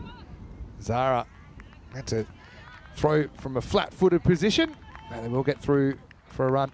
I do think now with Gothenburg CC, they might look at how they adjust their batting order and what their strategies are for match 2. They think they're better for the run, to use that kind of expression. Ball by Yusuf beats Jasmine outside the off stump. But they are batting first. I mean, they won the toss again in the next game, and they said, okay, we're going to bat first. We're going to see if we can make the running a little bit. But I think it's very important that they're busy in that next game. Also interesting to see if they have any personnel changes. Drive here, but actually almost turns into a catch. Then almost turns into a run out. But yeah, I like that. I think a lot of it with the running is just making that split-second decision to start. This one actually almost creates a run out. Kind of plonks the bat over, but does get home for a single. Oh yeah, Helix has a challenge for you. By the way, your attire has always been brilliant. Thank you. And you get into Peacock Friday. Yeah, no, definitely. No, we kind of look like, today we look like, what do you call them? Like some fresh brand of soft drink today. Something that has a lot of additives in it. I've gone the kind of tangerine, you've gone the purple. Yeah, like Fanta, other brands are available. But Helix says, when you commentate with Nish, you got to try and get him to do something. Nice ball the over. It's a pretty good one from Yusuf. Makes the adjustment. So into 6 overs here. Gothenburg 27 for 3. You got to see if you can get him to do Peacock Friday. Because Nish, again, everyone's got their own style. Everyone's got their own way. We don't get too prescriptive here. But, I mean, Corey is pretty good at it, but he just forgets, even though it was his idea in the beginning, Peacock Friday. So let's do it every Friday. And then on the next a week later, he forgot. That's Corey. That's a very Corey thing. But Nish will often come saying, yeah, but look, it's a slightly lighter blue Wow. shirt. And this is said with affection. Nish is, I call him straight-laced. Well, we did have a Friday in Greece. Oh, direct hit would have been out there. And again, gee. it's teen tearaway Zara set Mohammed who chucks it in. So there's your challenge. Peacock Friday. Actually, looking at the days off, I think I actually gave him Friday off. I wonder if he requested that on purpose. Fraction short this time. Isan coming back for a second over. Again, that's a good run. I think hit and run, if you both go straight away, it'll have to be a very good piece of fielding that gets you out. I often say, to take the pressure off a little bit, you do have 11 people in your team. So, you know, if you end up kind of 3 down and you've been so scared of a run out, but you've missed out 40 or 50 runs, then you probably regret it. Nice bit of flight once again from Isan. Again, Thailand, she's been excellent behind the stumps. Another Swedish born and bred players picked up the game and doing some great things. I feel like Maria Ehsan is the kind of bowler I would absolutely get out to. Yeah, I agree. You've seen me play. No, I think it's lack of pace, but with accuracy. The with that accuracy bit is very important. Probably jinxed her here anyway. Let's have a look. Just 3 or 7 off 20 balls though. There it is again. Good hit. Well, takes it on, and that's a brilliant shot. Construction corner. It's going to lodge. Oh, get the jaws of life. Wow. Ball. Rana, there's no training for that. Trying to jam it out of the fence, but best shot by far from Jayasuriya so far. Just takes it on, fearless kind of shot, and boof, lodges in construction corner. Another one for CCCC. Yeah, well, they need some women's balls, don't they? They need to have a women's section. Yeah, it's that's not true. just the men's CCCC. True. This one is short, but picks out the fielder. Zara with another rocket throw. But again, good example, you know, hitting it to the fielder, went straight to her, but because they both make the decision to run, they do get there. A lot of it's to do with backing up at the non-striker's end as well. So, Maria, it's not a very good 2 overs, I think. Doesn't have a wicket, would love one. Jasmine to face the last ball. And that will take us to the end of 7. So 33 for 3 with Isan. A very tidy run of ball off her bowling. It's none for 12 off her too. It's a great little spell from her. And wow, I'd still like them to see them bowl someone else. Of course, Sasi Jampa and Kanchan Rana, they've got 2 overs left between them. There's 3 overs left in the game. Do they have a 7th, 8th bowler? It was good to see Malyan Youssef have a ball. Nita Dalgard also got an over left. So you reckon this game is pretty much in the bag. All the 3s up 33 for 3. It looks like Nita Dalgard, though, will continue into the 8th. First one's a full toss, but kind of plugged that gap now at least. Happy to give away a single, of course, but don't want to give away the boundary. So even that 87 is kind of crept out of reach now.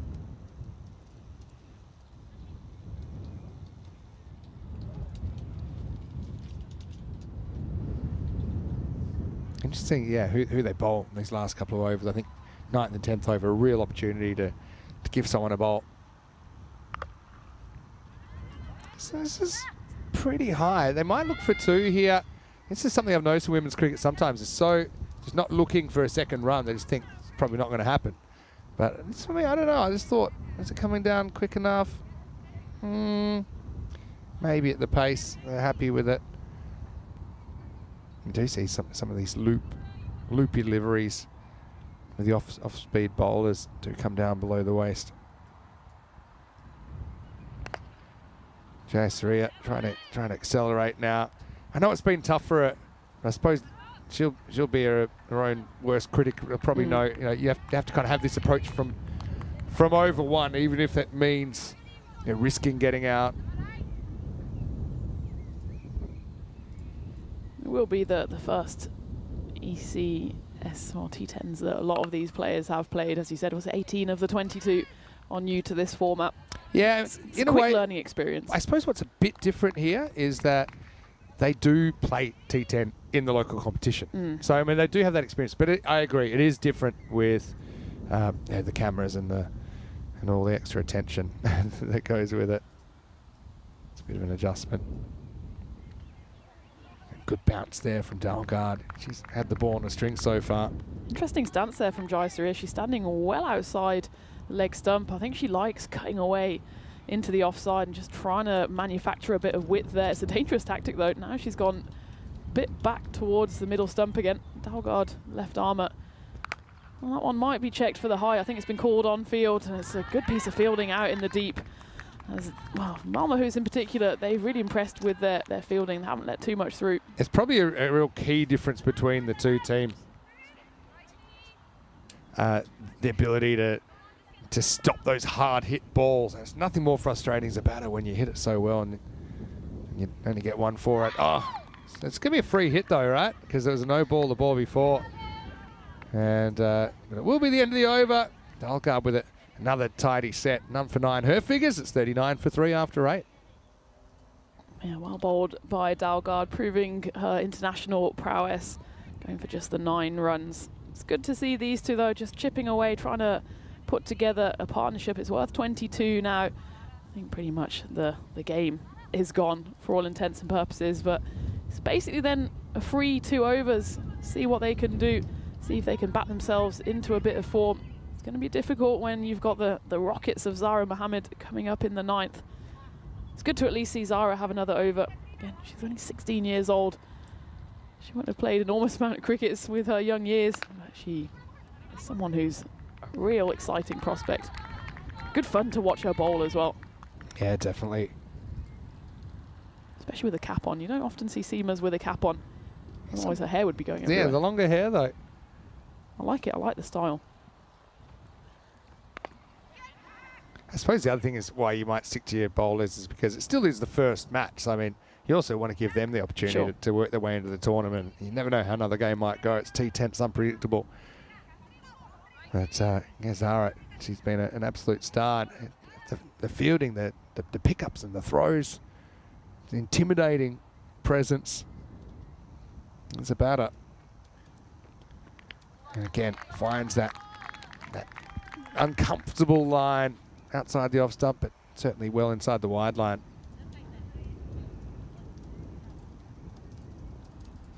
One thing she doesn't have though is a wicket. I'm sure she'd love to rectify that situation. She's only targeting the stumps here, not giving much width on offer at all.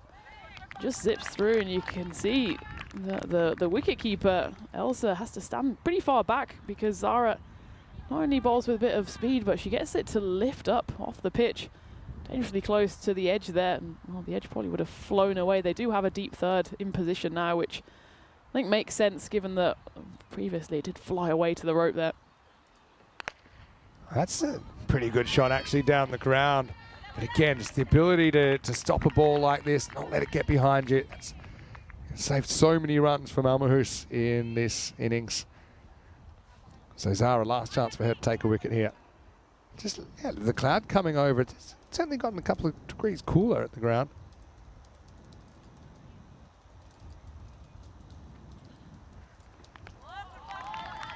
And so a very tidy spell once again.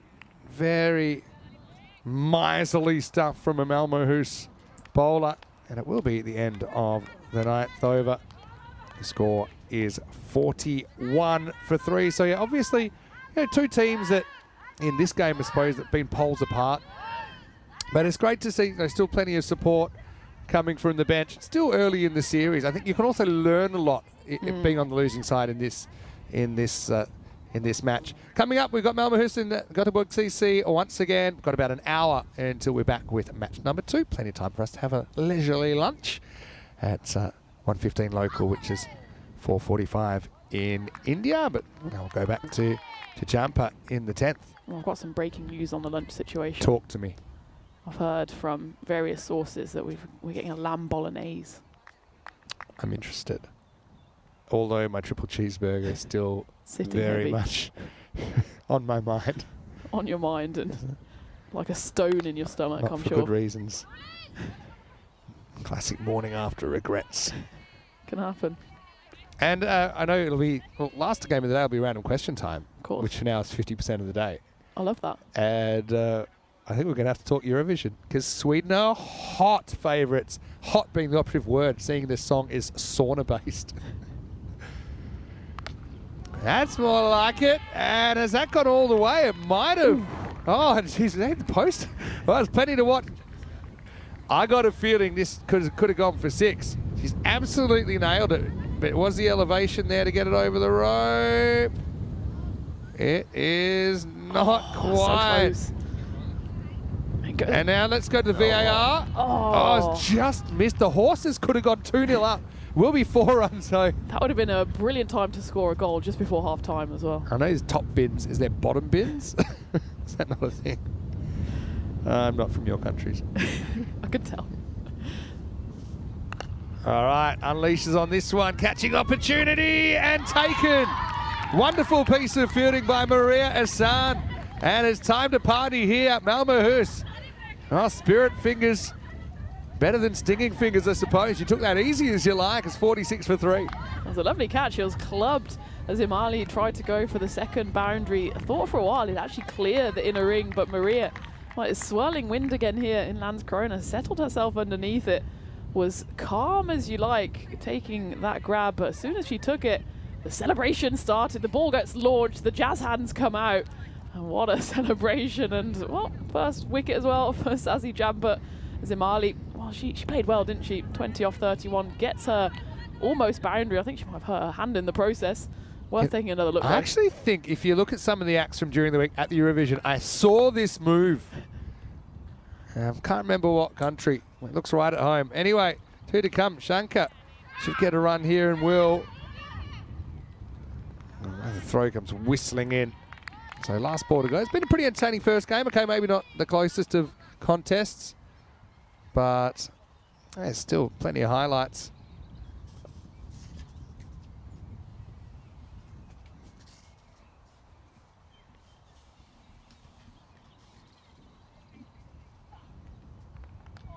That's the end of the 10th over, and they will finish on 47, so a pretty comfortable win in the end. They take all 4 points out of this one. Malmö, who's turning it on, and they will win by 76 runs. Comprehensive win in the end for Malmö, who they've shown that they're a force to be reckoned with, not only with the bat in that first innings, but also with the ball. We were asking for them to use different bowlers. They did use the 6 in the end. Every single one of them acquitted themselves pretty well, and in the end the winning margin then 76 runs. As we take a look at the next game that's coming up in pretty much bang on an hour's time. One change for Malmö, who's Marie Willeman comes in for her first go in this series. Gothenburg, they remain unchanged, and I think they'll be trying to seek a bit of revenge, and they've turned the tables as well, so they'll be batting first. Yeah, definitely. And I also just wonder if, depending on what the score is they're chasing, whether they maybe shake the batting order up a little bit. I know it's early in the series and it's still here to be won, but yeah, still, I really enjoyed this first game. I do think that Malmö has enjoyed it more than Gothenburg CC. It's building pressure and then cashing in on some opportunities. And I think there were more singles that were taken and were able to be taken, I probably would say as well, because some of these arms and the executions, the run-outs, discouraged taking these risky runs, but also the boundary count, 15 fours in the first game. We had 5 fours out in the second innings, I should say, first innings versus second innings. But Zahra Mohammed, she was an absolute bullseye here. This would have been a run out either way. See Ramchik kind of doing the right thing, but getting turned around, and then she was run out by the length of the straight. So look, Malmö, it was good. They'll have a lunch. They'll come back. I think for Gothenburg CC, again, they could learn a lot out of that performance, and I hope they are a bit more competitive in game 2. I imagine they will be. Yeah, I think they will be. It's always a steep learning curve when you play on the network. And, well, I think, to be honest, the difference between the two sides was not as much with the ball, it was with the bat. That was one of the boundaries we saw. That one lodged its way into Construction Corner. Good to see Construction Corner back, and, well, almost scored a goal as well. It was a great, almost Maximo, almost 6 off the bat of Jaya Surya, but then she went for one big hit too many. Maria, well, she got the party started early for Eurovision Day. She took the catch and went and got mobbed by her teammates, mocked and mobbed at the same time. But that was the wicket to fall. But it's good to see Gothenburg having a great time, as of course the Malmö Hus, as they take the first win of course, the 4 games that we've got coming over this weekend. Yeah, they'd probably have the aspiration to sweep the series based on that first performance. Jaya Surya, well, she did kind of come into her own a little bit towards the end, hitting the ball reasonably hard. She eventually fell for 20. Apart from that, Jasmine played some nice shots in here, 12 not out, but I just think it was a pretty good all-round team performance from Malmö Hus, and all of the disciplines they outplayed Gothenburg CC in that one. Have a look at some of these figures as well, Rana. I think, yeah, unselfish to not bowl herself twice. She took 1 for 1 in a very tight first over. Jumper with a wicket in there. But yeah, Zara bowled with speed. Maria had bowled with no speed. They just had a really well-rounded attack. And I think that, yeah, obviously that made it pretty tough for their opposition. We'll take a break then, back in around about 55 minutes time. And it will be match 2 with Gothenburg City batting first, hoping to turn the tables here. Vinny Sander here, Mr. Maximo, with Tina Goff. It'll be a bit of a lunch break in both venues, but stay tuned and come back to us, because a great afternoon cricket ahead. You can double screen it here. Women's action in Estonia, women's action right here, and more cricket to come when we return for more European Cricket Series.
sand, just you and me.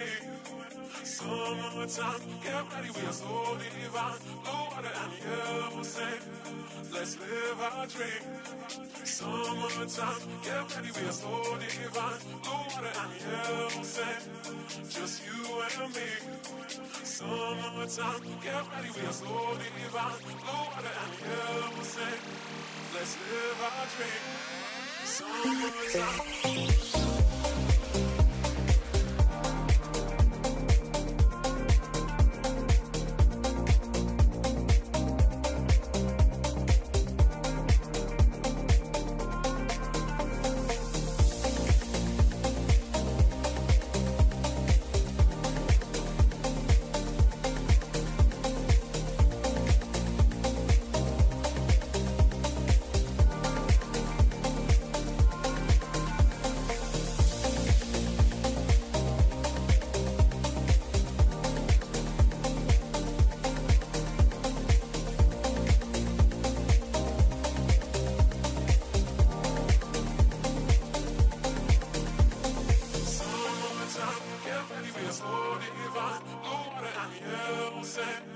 Just you and me. Summertime, get ready, we are so divine. Blue water and yellow sand, let's live our dream.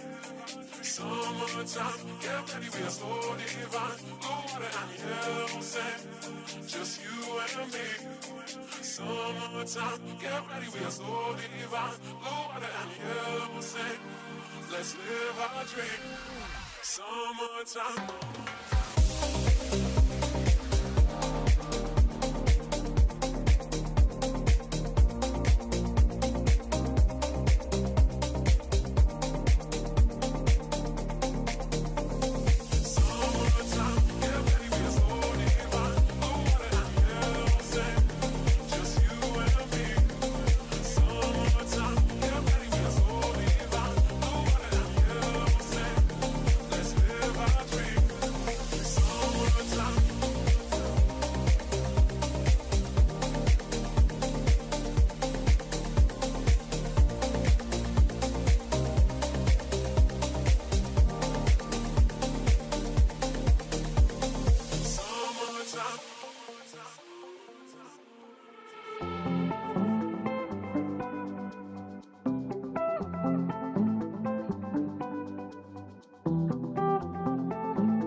divine. Blue water and yellow sand, just you and me.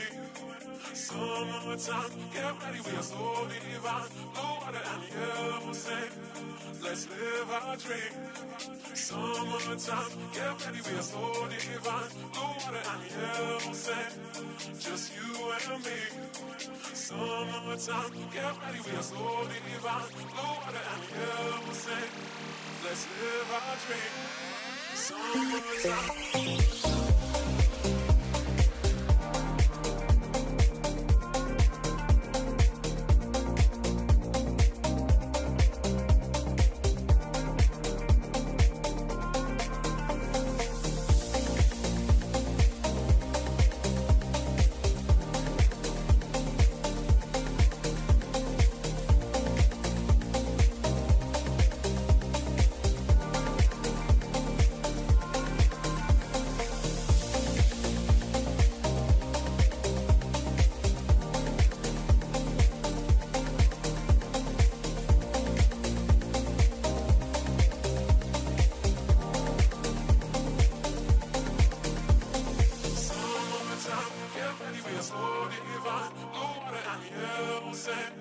Just you and me. Summertime, get ready, we are so divine. Blue water and yellow sand, let's live our dream. Summertime, get ready, we are so divine. Blue water and yellow sand, just you and me. Summertime, get ready, we are so divine. Blue water and yellow sand, let's live our dream. Summertime.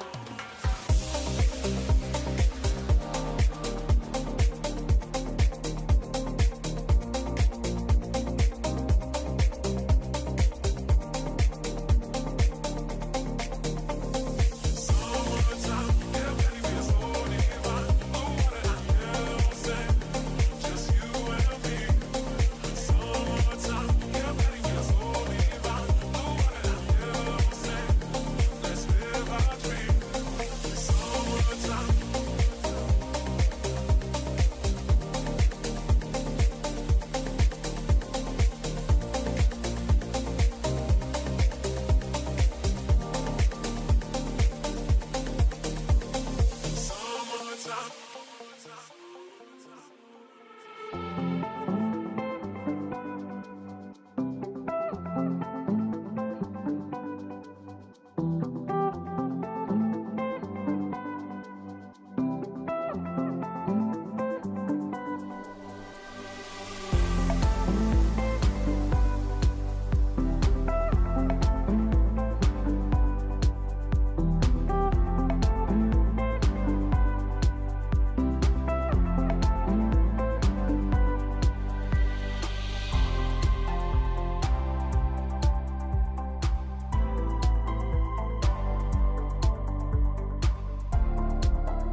This European cricket event is proudly brought to you by HCL Software, Rado and 1xBet.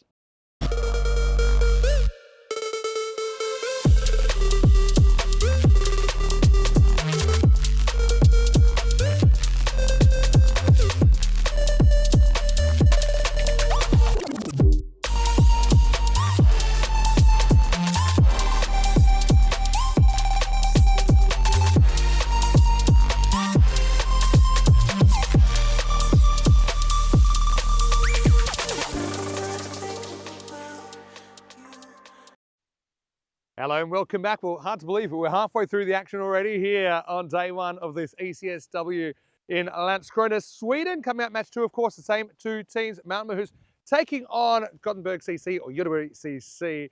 Great to have you with us. It's time now to see what happened at the coin toss with Stefan Gooch. Malmö to call. Tails is called. Let's come down heads. What would you like to do? I would like to bat first. Batting? Yes. Okay, good luck. Thank you. Good luck. Göteborg have won the toss. They're batting. So I can tell you that the toss has been won by Göteborg CC, Gothenburg CC.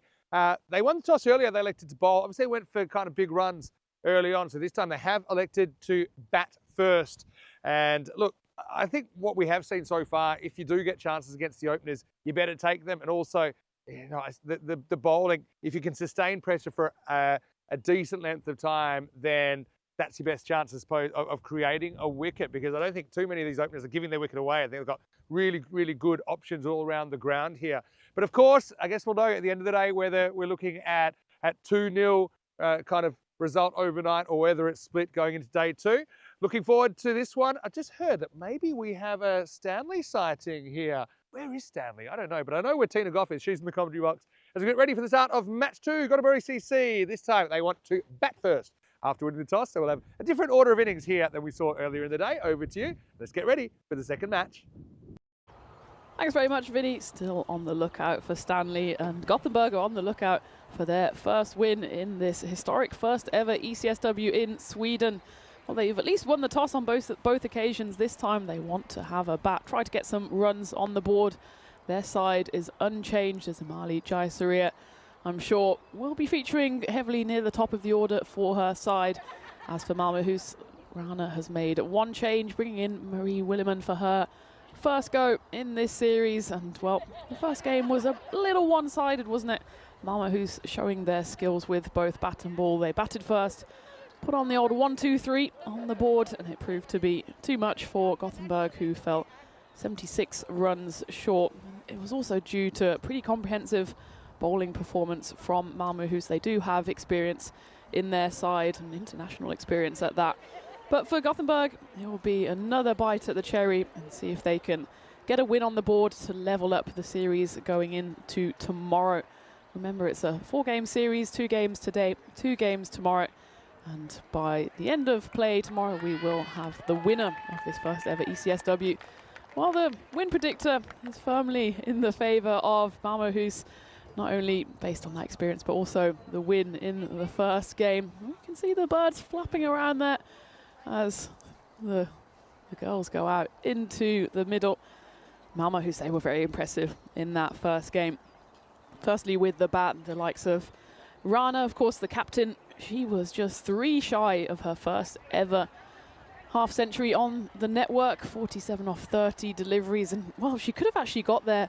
Not sure if she knew how close she was, but she was just selfless in her running, meaning that she got the runs on the board. But in that final over where she could have actually got to her half century, kept on running the twos, get Bogdanova back on strike, who then finished 20 off 14, not out as well.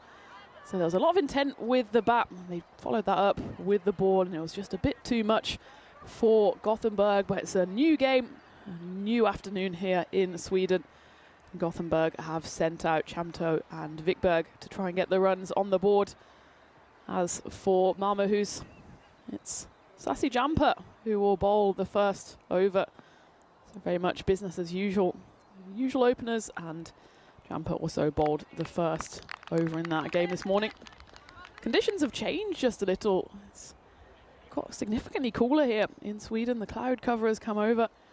There was a little threat of rain, but I think we'll be absolutely fine for the next 90 minutes or so of action. But the winter coat is back on here in the igloo as we get the second game underway here in Sweden. Sassy Jamper with ball in hand. That one's up in the air, and it could be a chance first up, and it will be a first baller. Sassy Jamper jumping in the air as she gets a caught and bowled. And as Haria Chamto, the unfortunate victim, she goes on the very first delivery of the innings. Came out with intent, it was dragged a bit short. Tried to manoeuvre it to the leg side, probably wasn't quite there. That ball pretty much on off stump, and Champa does well to react to her left. Picks up the first wicket. Haria Chamto walking backwards off the pitch, maybe just giving a few words of advice to the incoming batter, who will be, well, the reason that she's giving her advice is her sister, so I think that's fair. A bit of sisterly love there, and, well, not much love shown there for the outgoing batter Chamto. It's a big first wicket for Malmö Hus, who are looking to assert their dominance on this series. One thing that was impressive in that first game was the bowling of Malmö Hus. In fact, only gave away just the 5 wides in the 10 overs, and that's an impressive return for any team on the network, whether it's international or domestic. And they've started off exactly where they picked off in that first game.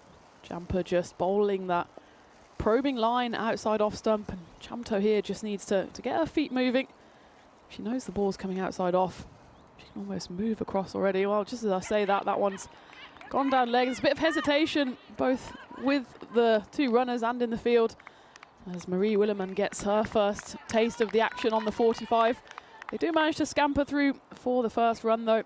And that gets Fickberg on strike. She opened in that first game for Gothenburg, fell for a 5-ball duck, was unfortunate with an LBW decision, which was certainly the correct one, just stepping across her stumps. But she gets herself off the mark here for her first runs on the network. This is exactly what Gothenburg have to do, just knock it into gaps. There are a few gaps out there. Most of the Malmö Hus fielders are sitting quite deep on that ring, so if they just get bat on ball, they can back themselves to run the singles every single time.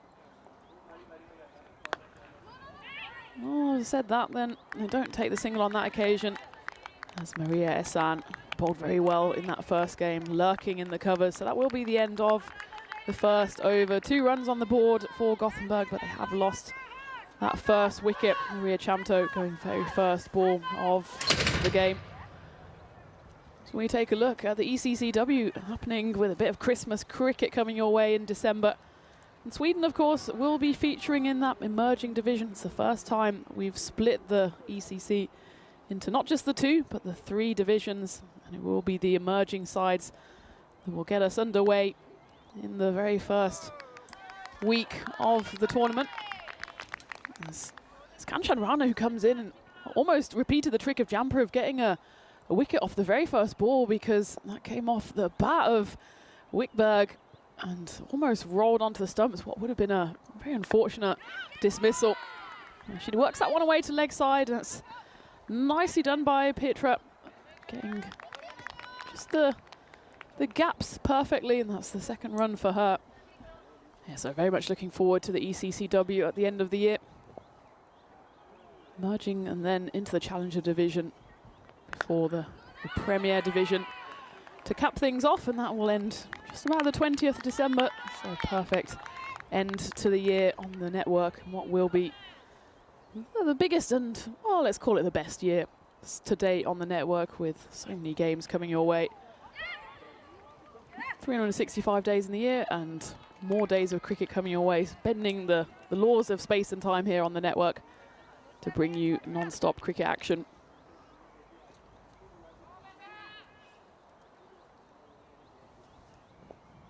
Kanchan Rana, the captain, just a bit scattergun on the line, but that one is perfectly placed.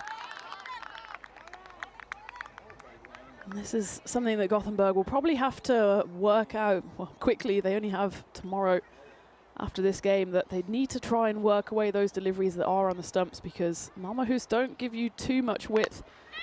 As that one, again, just knocked into the leg side. A question of height here on this one. Take a look at this. Very much right over the crease line and probably just dipping enough. It hits high on the bat of Vikberg. Wasn't able to capitalize on that one, so it will be the end of the second. Gothenburg 4 for 1, so get another 2 singles in that over. Certainly they need to maybe look if they can try and just convert a few of those dots into ones as we go into the third over with the teenage sensation Zara Mohammed coming in off just a few steps. Gets unbelievable speed on that one, but we'll start with a wide. Well, someone who might have been a teenage sensation in his earlier years joining me in the commentary box, Vinny Sandu. Yeah, well, I don't know if you'd call me a teen tearaway. Well, I had a phase. Let me know when you get out of that phase. She has missed occasionally left. I'll give you a real practical tip, and I was at bowl actually in my teen tearaway days, and I love her natural movement. She gets a little bit of outswing, but what you could do if she is constantly missing left is to just start her run up a little bit wider, and that's the only thing you change, and then your body angle is just a bit more towards the stumps. She's quite a, I mean, it's going to be called wide. Don't even know if it was technically a wide. For me, I thought it went over the line. But yeah, because what happens if you just aim further right, then you actually can lose your natural movement and you can actually just lose it down the leg side. But I think she gets such a nice shape on the ball. But I would probably just start her about a metre left. It's a better one though. And because I was an outswing bowler, so for me, if I was constantly too wide of the off stump, and maybe the batter wasn't playing back in those days, then I was coached to start my run up a bit wider. Also meant to left-handers, I'd start my run up a little bit wider. So I'd probably get it maybe moving maybe a metre to the left, and then keep everything else the same, because she's got so many great natural attributes with the ball. And once again, we just see it's a pretty consistent miss. So, I mean, at least, you know, these misses, they are consistent in that she's not all over the place. But yeah, I think if she can pull that back, and to be honest, the way she's bowling, you'd love to see her challenging the stumps a bit more. I think there's wickets to be had. Wickberg trying to get going. A bit like that. Would have knocked out a 4th stump and shot through. So Zara, she's done everything but take a wicket today, hasn't she? And again, that's actually in the natural movement that takes it past that off peg. I would like to see her just a bit stronger on that front arm. Her front arm falls away a little too early for my liking, and that always means that you're going to drift away to that offside. Well hit there by Vikberg for a single.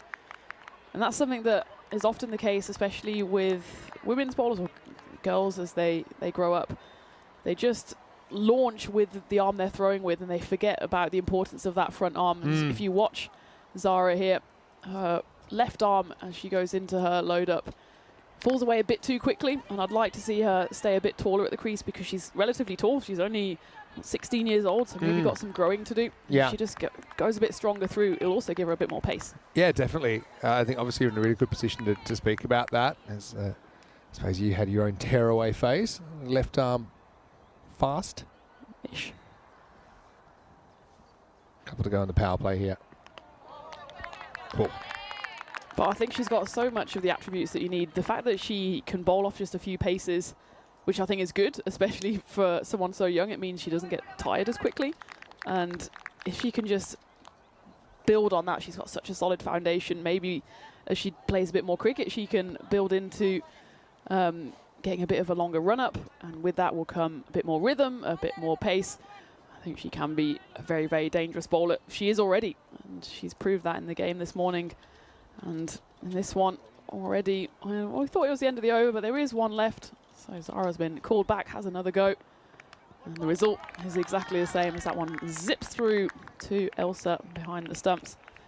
And well, she corrected it well in the end.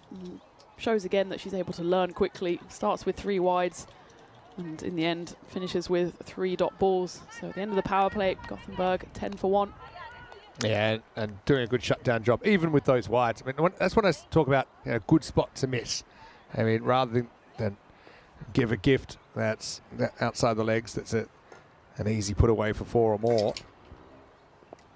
It's good to have that off stump line. Here's a play I've really enjoyed seeing, Maria, who's going to bowl over number 4. She just kind of has it on a string, doesn't she? Reminds me of, you know, you put the toys on the string above the baby. And you're like, come on, go get it. But it's not so easy. It's so loopy, it goes above the eye line. This one's a chance and it's going to be taken. We're just going to have to check that one, I think, for height. So the celebrations are a little muted. I think this is going to be fine because she's out of the crease. So actually, if you look at, look how quickly it's coming down. It's coming down so quickly that there's no way that's going to be a no ball. So Wickberg, she gets a top edge on that. And yeah, the catch is taken.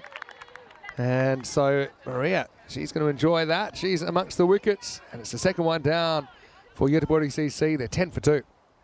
I'm glad that Maria picked up a wicket. It probably wasn't her best delivery, as she's got ones that have just bounced beyond the bat. But she gets her wicket, and Wickberg has to go for 3 off 9. It's the second wicket to fall for Gothenburg. Yeah, when we have the front on camera, it goes above the camera. But that also means as a batter, it goes above your eye line. And as soon as it goes above the eye line, it's so difficult because, of course, as a batter, you're told to keep your head still. It's hard to keep your head still if you're having to crane upwards to see the ball. And Maria Ehsan using every part of the pitch, both laterally and horizontally. Using every part of the atmosphere, really. There's that shortish mid-wicket. So I even like the field here. I'd even consider having the mid-wicket and the cover a bit tighter, maybe for a catch. You can see the potential for a pop-up here with Ehsan bowling this way. Hasn't conceded a run yet. You can see she varies it as well. That one was just a bit more loopy, but it's well fielded on the boundary by Bogdanova. The previous delivery was a bit flatter, and I think she loses a bit of that danger when she just bowls it a bit flatter. I think looping it is part of the skill that she has. So very skillful. I want to see it go off the camera, as much as that's not so good for the camera or for the viewers at home. Yeah. It's a surprise delivery, isn't it? Yeah, definitely. But you know, she's been so good at not being short. If you bowl this in your short, good luck to you, because you're going to get smashed by anybody. But she's been just brilliant with her disciplined length. And even those full tosses, they are dropping so quickly on you. They're not easy to time it. They're not easy to cross bat, put it that way. Last ball over. And the jinx is on. That one misses the pitch. Yeah, and she says, yeah, get that one away from me. We saw her take a catch earlier and give us the spirit fingers, which I thought was one of my highlights of the day so far. So free hit here. You can really attack this. Chance for Chamto to get going. Leave that. Yeah, you'll get another chance. You also, now you can, to be honest, I would consider batting about 4 meters out of my crease. Just to mess with her. And say, okay, what are you going to do now? Still a free hit. A little sneaky free hit signal there from the umpire. Just a little one. One of the real standouts has been Malmahus's ground fielding today. That was absolutely boned. And Malyan Youssef just gets something on it, keeps it in front of her. So free hit doesn't really get cashed in. There were 4 off the over, and after 4, it's 14 for 2. And that should be the end of the over. And that has now been noticed. Over to you, Tina Goff. Yeah, well, I'm glad someone's paying attention as we do get to the end of the over, and Maria picks up a wicket, which I think she's deserved, and only gives away a handful of runs, 4 of them coming from that over. 2 of them were the cursed extras after we were singing her praises. But I think it's been a good start here. And it's tough for Gothenburg because it's just bowler after bowler of consistent line and length from Malmahus. They've probably recognised the fact that they don't have to do anything particularly special. They just get it up and down there. They force the Gothenburg batters into doing something. So we go into the 5th, and it will be Nita to bowl this one. Just need an over to get them going at the moment. It's not easy. We haven't had a boundary so far in the first 4 overs. Now they'll get a bit of a bonus with an overthrow off the stumps. I know there's a question about the term the Chinaman bowler, which has kind of gone out of fashion now. But I always thought it was because you don't see too many Chinese playing cricket, so a left-arm unorthodox spinner it's a bit like French cut. It comes from sure that you just don't see that very often. But it's actually a specific person, and it was Ellis Puss Achong, who was a West Indian cricketer but of Chinese descent, who played in the 1930s, and that's when he was playing in Test in 1933. That he had success with that kind of delivery. Basically, left arm wrist spin, we call it now. I will say, if you're a left arm wrist spinner, what are you doing? Because you lose all your natural advantage of being a left arm orthodox spinner. It's funny you say that. Yes and no. If you've got a good wrong-in, I think then you can still have those advantages, plus the element of, I suppose, not being picked. Which I know it's quite a weapon.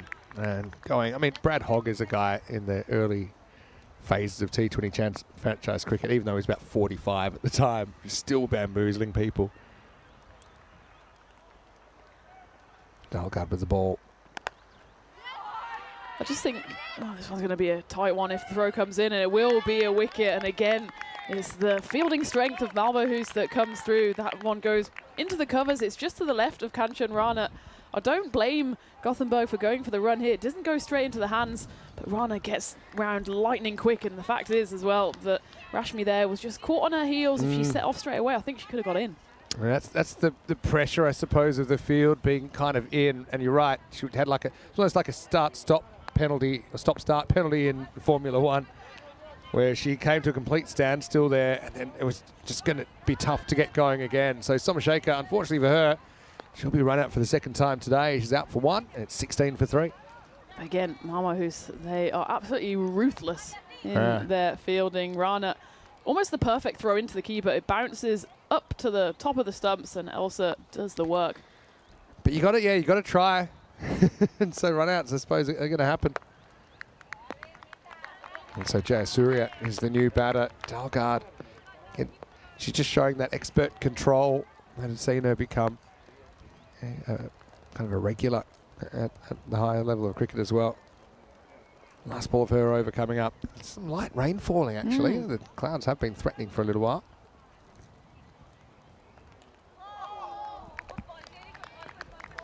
Tight one there. Just goes past the bat of the left-hander. As at the end of the 5th over then, Gothenburg move to 16 for 3. As you can join us once more in the commentary igloo, which, well, it's now protecting us from the rain that's falling. Certainly not going to be threatening the players coming off, but there's the glorious sunshine. I think also when you do get this north, they'll be a bit more used to the rain. It's just a quick hello, because we're going to go back to the action. One thing I've loved about today is the pace of the game. And some more Maria Moonballs. That one does go out of the screen. We were waiting for it. Maybe this isn't the first one that has, but have a look at that one.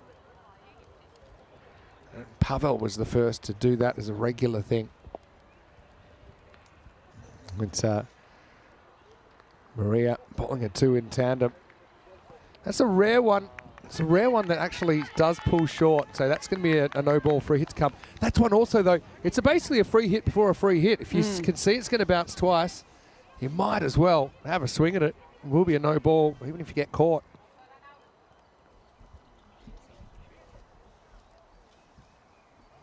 Maria into her second over here, and whatever since Vinny we said what a brilliant control bowler she's been, she's just lost a couple of deliveries down that leg side. That one will still be then a free hit. She, again, it's a bit of a, I wouldn't say a fault in the action, but the way her head drops quickly means that there's always the chance for it just to go wrong, because it's probably better to look where you're bowling, and she drops the head very quickly, which means the arms often aren't aligned as well as they should be, but whatever works for her. More often than not, it does work. She goes charging down, and it's an attempted one-hand grab there by mid-wicket. Would have been a spectacular catch. Might have even been a no ball, because it looked like it was on the way down for the second bounce. Yeah, it would have been tight. Right, I think I like that, though. Trying to make solid contact. Just climbed over the fielder. Now, Maria's awesome, though, with her. She's got her little quirks, but she's obviously quite reproducible for her. Time it's the moon ball. It's drilled brilliantly down the pitch. Will be fielded by Nita. Just the one, but I like the intent shown by Jayasuriya, the captain, who we thought maybe would come out at the top of the order. that she allowed Chamto and Vikberg to open up. Maybe here, coming in at 5th. She can just free her arms a little, going into the second half of the innings. Good work there by Elsa behind the stumps. Whips off the bails lightning fast. Wasn't much of a peel. We're going to have a look at it. I think the shoe is just about behind the line. Well, it's in front of the line there, but if we go into the next frame, just about creeps backwards. Yeah, and safely in. I actually think they might call that, and it's pretty obvious, but they won't. And maybe because it maybe wasn't a referral for stumping, so maybe we'll just get a friendly talking to. Oh, and that's an unfortunate dismissal. It goes off the helmet of the Chamto there, who just want to move. Would have been an amazing stumping had she been out. I actually think they must have thought it was off over leg stump. I'm not sure it got some of the batter on the way through. But anyway, makes sense to have the helmet on. Oh, I thought, yeah. Might have flicked some of the arm on the way through, as well. Not sure. But anyway, it's 20 for 3 after 6 overs. Yeah, I thought that one went straight onto the stumps, but it was via Elsa, who was involved in the last couple of balls there. I've had stumpings off my pads. I've never had one off my head. Probably good, because actually keepers wearing helmets up to stumps to spinners is only a fairly recent thing. Last 15, 20 years. Nita in to bowl the 7th here. So they're very much still sticking to their frontline bowlers here. Malmo, it's the same 5 bowlers we saw in that first game. I would really like to see bowlers number 7, 8 and 9. If you don't do it in a game here, in this situation where you're really on top of the opposition, then they're not going to have the chance in games where you might have to go to bowlers 7, 8 and 9. Yeah, true. Nita just, I think, struggling with a grip in this slightly damp conditions now. That one just zips up and over the stumps as Imali gives her head a little shake. I think she knows she wants to accelerate the run rate here. Also, though, just needs to keep her shape. She plays lovely shots both sides of the pitch, but does it best when she just stays nice and still at the crease. And that time again, her head just lifts up a little and it goes through. Try not to get frustrated, though, Imali. There's plenty of time still in this innings, and every run they can get on the board is one more run that Malmöhus have to chase. It's a good location, though, isn't it? Yeah. Just a little bit of that away drift from Dalgard. That one is knocked away into the leg side. Should just be the one. Had a question here from Tim. It's a good question, actually. He said, is it a no ball if it only bounces twice? He thought it was 3 times, and it actually used to be the law, and it was changed. To be honest, I didn't really like the change, because a ball that bounces twice shouldn't be causing you too many problems as a bat. I don't think it's kind of patently unfair or anything like that. And I also think, you know, with juniors cricket and people just starting out in the game, it happens. I don't think they should be penalised for it. Maybe that's one we could bring back. I don't know. Yeah, it's a bit of a give and a take in women's cricket, because the bowling is slower, so often after the second bounce it is almost rolling. But because it's slower, it's also loopier, which means it often does sit up to hit on the second bounce. So we had that one from Maria where the batter charged down the pitch. It probably would have been a second bouncer, but she probably still would have been able to hit it. I just think if I could choose as a batter, would I like to face balls that only bounce once or twice? I'd say twice, please. Especially on AstroTurf. Yeah, definitely. Nita bowling well in this over, just the 2 off it, make that the 3, so that'll be the end of the 7th. 23 on the board. It's a similar discussion to what we've had before about the no ball ruling of head height no balls, which you often have in women's cricket. Remember, players are just learning how to play the game. As we see, these 2 sides will come back for day 2 tomorrow, games 3 and 4. Sleep in? Yeah, absolutely. Well, we might need it. We know what tonight is, Vinny. But on the no balls then, you often see then it's called dangerous bowling. It's at the umpire's discretion, but if a ball is coming slowly at my head, I'll be like, yes, thank you very much. I'll hit it to the boundary, and I would like this ball to continue, please. You said it. Yeah, so 10:45 in Central Europe tomorrow. We'll start same times as today, 2:15 in India. And I don't know who your commentators will be, but if Sweden win Eurovision tonight, might just be listening to the sound of silence. Live from the karaoke bar. We might be coming straight there. Yeah. Well, they're hot favourites, aren't they? What's that? They're hot favourites, aren't they? They are. It's a lot of pressure, though. Yeah. Eurovision final tonight, and now it's the whole crew's coming with us to the Eurovision party. Well, I believe you gave them no choice, Vinny. Well, everyone said they wanted it except one guy. I won't mention his name, but let's just say it's Jared. For argument's sake, because that one just And, lifts off the club. Yusuf I is coming to bowl. I know Jared, and he said he's not going to come at the moment, but I know that at 5 o'clock he'll have me trying to book him a ticket, so I just bought him a ticket and said, here. But he's got the option. It's the hottest tickets in town, I heard. Or maybe I'll get 2 seats. We'll see. Does that mean you get 2 welcome drinks? I should hope so. Jamto needs to try and get something going. Still no boundaries in the innings. Yusuf bowls well here. She, again, was someone... She was the 6th bowler used in that first game. Only had the 1 over there. She might be given the 2 here if she bowls the 8th and the 10th. Only went for 8 in that first game. Good to see her have a bowl. And there's Stanley. Stanley is what we've called the resident seagull now. Because we haven't met the human version of Stanley this week. That's a bit of an awkward one. And maybe we'll have a boundary. We will, thanks to the Minimo. Let me call it a wide. And Jamto, well, certainly will appreciate the runs. It's probably a no ball, actually. It was called a no ball at square leg. So, yeah, I think it will be no ball plus 4 byes. Very harsh on the keeper. That's another law they changed that made absolutely no sense. I just think with Jamto, I think maybe might be the time to make a tactical replacement. Just think, again, to give someone else a go. She has obviously shown she can survive for a long time. But I think, yeah, 7 off 28. And this real opportunity for her to see if she can get something going. Free hit. I think that came off a bit of the glove. I think it Elsa, did. she appeals. But even that's just can't take a trick. If she misses it, it's probably wide. It's probably down the leg side. She makes good position to get inside it. So, yeah, it's a tough one. You also got to look at, you got Sophia Jasmine that could come in next potentially. But the balls in the innings are just slipping away, aren't they? Only 15 left. Just drifts down the leg side. Yeah, in that first game, Gothenburg lost just the 4 wickets. So we only saw their top 6 batters. In this game, they've lost the 3, so I'd quite like to see a few others given a chance. With Chamto there, 7 off 29. I feel like this would be a good opportunity to give another batter a go. Again, might be a case of just even reminding the captains that the tactical retirement is an option.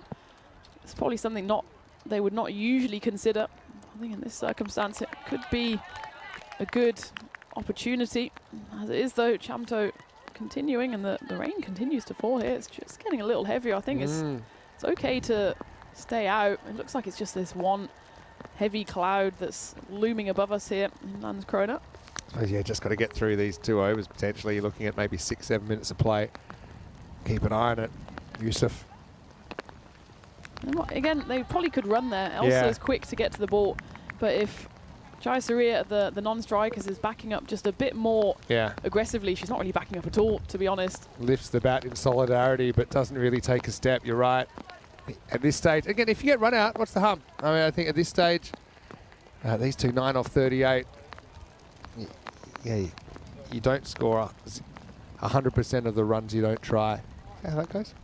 Is that Wayne Gretzky? No, that was yeah. Michael Scott. You miss 100% of the shots you don't take. Oh, Michael Jordan. Yeah. That's nice though. Good to see that she does get a run there. She will retain the strike if she does stay out there. It's 31 for 3 after 8. Hey, I love this from Helix in the chat. He says his brother, who had the knack of bowling a double bouncer ball, used to call it his sorry ball.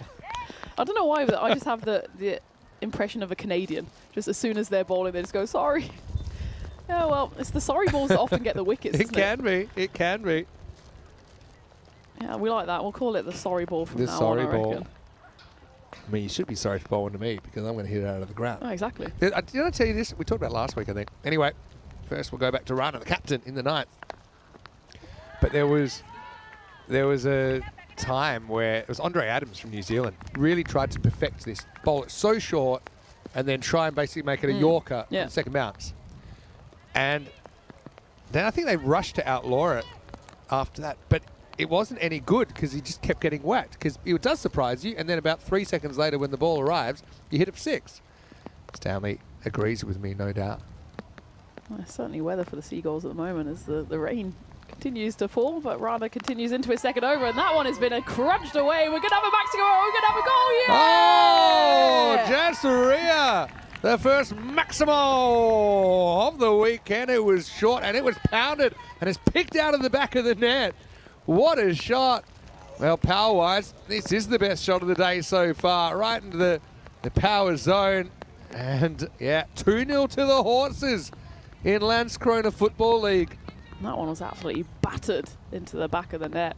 Came rocketing off the bat of Jai Surya. Kind of came from nowhere. Bit of pace on the bowling from Rana, but she picked that up on the length and just smashed it into the back of the net. Rana, does she have a comeback ball? Well, that's a nice delivery. Yeah, it's suddenly a very different game, isn't it? Once you hit the ball out of the park. Yeah, maybe we need to call it the LCG Football League. Okay, Landskrona. I was trying to work out what the acronym was. Yeah, LCG. It probably is the Landskrona Football League somewhere. Don't need another lawsuit. 10 balls to come. That one's in the air, and Imali suddenly has got a bit of confidence in her swing. That one just goes to the one. Well, she hit that boundary in the first game and got out very next delivery. It was almost actually an action replay. Went to Maria, not quite carrying on this occasion. She almost has a flick that, a switch that she flicks to aggressive Jai Surya. Yeah, she needs to find that switch a bit earlier in the innings, as that one's called a no ball. That's a bit of a nasty one, actually. It's hit her on the arm on the full. Just was through the shot a little bit too quickly. Hopefully Dia was all right. Yeah, it's unfortunate that that one hit her. I think she was worried about her hand. They probably could have still run again. It's a few times it's just popped into that offside region. I think when Imali's absolutely smoked one to the boundary, you'd love for her to be on strike for the free hit. But Chamto just giving her hand a bit of a shake, making sure she's okay. No malice in it at all from Rana. It's just mopping up the ball. It's getting a bit wet out there. Chamto then with the free hit. And will still be a free hit as that one just goes down the leg side. But yeah, Imali, if she can just play with that freedom from the very beginning, it's almost like when she gets to over 8, she thinks, okay, now it's 2 overs left, now I can go. And it's just that switch in mentality as well in this T10 format to say, well, I'll go from the start, and if I get caught out, so be it.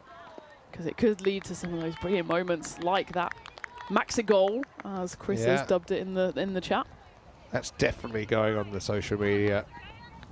I'm a bit worried. Are we going to get any goals on the other side? The problem is the distance from the rope. Yeah. It's a lot bigger down there to the right-hand side of the screen as you look at it now.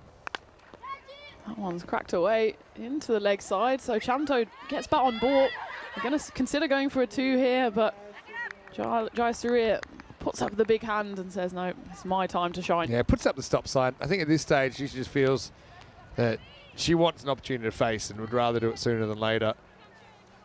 So, yeah, Rana, she won't want to get too short to her again. Jai Surya wants to go large. Tries to go large. It's into the leg side. It's a brilliant catch, and it's that teenage sensation there, Sarah Mohammed, who takes the grab as Imali goes for the big Maximo again. Doesn't quite get the distance on it. Zara Mohammed takes the catch. Rana gets in on the wickets, and Gothenburg lose their 4th. All the 4s come up 44 for 4. Yeah, it's a great catch in greasy conditions from Zara. It was there to hit, just didn't quite get the cleanest contact compared to the one that did go for 6. But Zara, well, she's thrilled. She's hopping with excitement. Why wouldn't she be? Because Jai Surya, despite whacking a big 6, she will be dismissed for 9. Kanchan Rana gets her revenge with the wickets. 44 for 4. So, last ball of the 9th over. So yeah, a little vicious one that jumps up and hits new batter Sophia Jasmine on the glove. It will be the end of the 9th end. Still all the 4s. 44 for 4. Yeah, just on the double bounce. I had a quick Google. And Warwickshire tried to innovate with it again. And this was in 2010. Yeah. And the MCC said, yeah, sure, why not? There's nothing wrong with it. But then the ECB got involved. And can you guess why they said you can't do it? I've got no idea, but I bet it's dumb. Tell me. Spirit of the game. What?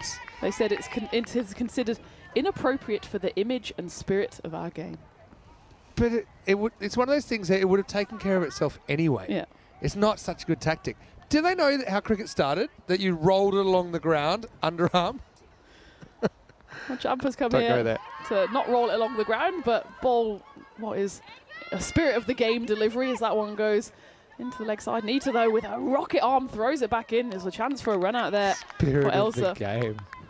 It's the catch-all, isn't it? Give me a break. Oh, The thing is, though, obviously this would be a county level.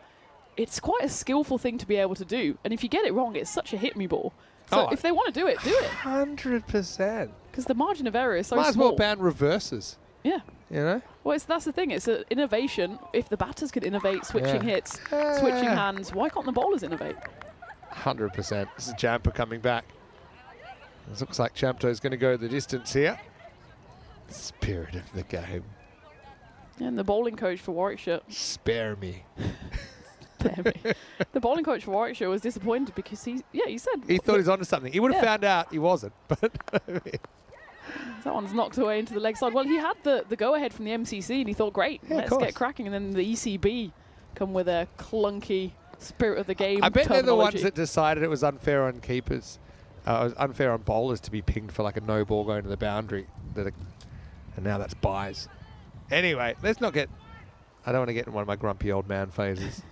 3 balls to come then. Can Jasmine get off the mark? Not yet. It's 3 to get to that 50 for Gothenburg, which at least be a nice milestone for them to achieve. They've got 2 balls left to do it. Chamto, she's been watchful throughout. Well, they were finished 47 for 4 off the 10 Yep. in the first innings. I wonder if we'll have exactly the same score. It could have been 47 for 5 as Jampa almost bookends the innings with another caught and bowled this time. I've got to use the skill. It's picking which finger. This is thumb. Oh, That's yeah, a thumb that's buster. a thumber. It's one of my useless skills. I can only pinpoint which finger. I think I've caught too many balls in my life. We'll drop too many. Final ball coming up. And, well, they're going to get possibly another single. Will it be a run out? Oh, it's gonna keep be running. soon. Come Go on, again. let's go. Maybe still get the 50. Uh-oh. We'll get to 49, so the 2 runs are achieved, so it will be exactly 50, the target for Malmöhus. But on that ball, I think Gothenburg showed the intent for running that they probably should have showed for the previous 9.5 overs. They got 2 out of nowhere. Yeah. So you never know if you don't try. That is something I think, I often say if there aren't at least 2 run-outs, maybe at this level in an innings, you probably haven't tried for enough runs because, yeah, it's just kind of the price of doing business, isn't it? But, yeah. Now it's a kind of a weird innings. They don't hit a 4, but they do hit a 6 in the 10 overs. The only 6 we've had so far today, and they do manage to scrape together 49. But once again, I think Malmöhus, they were very, very good, weren't they? Just the way that they were, I suppose, ruthless is the word I'd go for with the ball in the field. And the variety of their attacks also very interesting. Yes, they've just got 6 or 7 bowlers that they use every time. And, well, a trademark for Malmöhus in the last couple of games as well is that their catching has been impeccable, their fielding has been ferocious. That was the run out that wasn't in the end, but it's also been a good recovery from Gothenburg at the halfway stage. They were 16 for 3, and they managed to just put on the afterburners thanks to that big 6 as well. Not only a Maximo, also a goal. Chamto, she was plugging away. She came in, let's not forget, on the second delivery of the game. Stayed there until the very end, and sometimes you've just got to stay there and the runs come your way. As that one was just a misfire from the bowler. It has been raining a bit, so get the big old towel out. And there was the big shot of the innings as the Horses take a 2-0 lead in the Football League, and Mali, well, she gets her first 6 of this series. In fact, first ever 6 in an ECS-W in Sweden. And then she goes for 1 big hit too many, and just as in the first game, gets caught out. This time it's Sarah Mohammed, the teen sensation, who takes the catch. But then they showed a bit of running intent here. They said, let's go. There was a bit of a hesitation. And, well, sometimes you make your own luck. It was a good bat slide. Elsa, she's been impressive behind the stumps as well. And it'll be interesting to see if she comes out and opens the batting. That will be interesting, I think, whether they mix up the order. It's probably a good opportunity to do it. I think maybe to give the opportunity to some others, because I do think it'll be a bit of a walk in the park with the openers, assuming they don't go early, if we see the regular openers from before. So that's how you get 2 runs, despite the ball never really leaving the pitch area. It's a little bit of a late push, I suppose. And they do grab 2 in the end. Jasmine will take those 2 runs off with her. Champto did bat the distance, didn't she, in the end after she came out after the very first ball, which was Champto getting caught and bowled. Finished with 13 off 38. So again, learning experience for her. I mean, more time she spends out there in a game situation, obviously would be great for her cricket. But yeah, wasn't able to find the boundary in those 38 balls. Apart from that, Jayasuriya, well, she certainly has a personal highlight there, putting one in the back of the net, smashing the first Maximo in ECS-W cricket. Extras wise, I said, yeah, if you are going around that 20, then you're probably kind of at least satisfied you haven't given away too many. So yeah, 21 extras in that 49. And well, yeah, once again, bit of a clinic, I think, from the Malmahus bowlers. We saw 3 wickets go to the bowlers this time. Jumper really shutting things down. She took 1 for 7 in the end. 1 for 8 of Maria Isan's 2 overs. She's been great to watch, hasn't she? And Rana chipped in, did get hit for 6, but also chipped in with the wicket of her opposite number in Imali Jayasuriya. But yeah, no one let the side down there. You look at all 6 bowlers. The fact that I think was the worst economy rate was 7. So obviously it means you're in pretty good shape. So a nice even 50 to win. And yeah, I suppose, Tina, as you mentioned, be interesting to see exactly what their opening combination is for Malmahus in the second innings. I think you've got to look at Malmahus and say that they've got a pretty strong batting order. I'd love to see someone who maybe didn't have a chance in that first game to have a go at the top of the order here. Of course, someone like Elsa, she'll want to get out there and show us exactly what she can do. But it is a team game. Maybe Malmahus and captain Kanchan Rana has the opportunity here to throw the responsibility to someone else. Well, we don't have too long to wait though, as the run chase will come back in about 5 minutes time. It's the final game of the day here in Sweden, of course. Over in Estonia, we've also got the action in full swing there, so it's double trouble here on the European Cricket Network. But come back in 5 minutes for the run chase here in ECS-W Sweden.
sand, just you and me. Summertime, get ready, we are so divine. Blue water and yellow sand, let's live our dream. Summertime, get ready, we are so divine. Blue water and yellow sand, just you and me. Summertime, get ready, we are so divine. Blue water and yellow sand, let's live our dream. Summertime.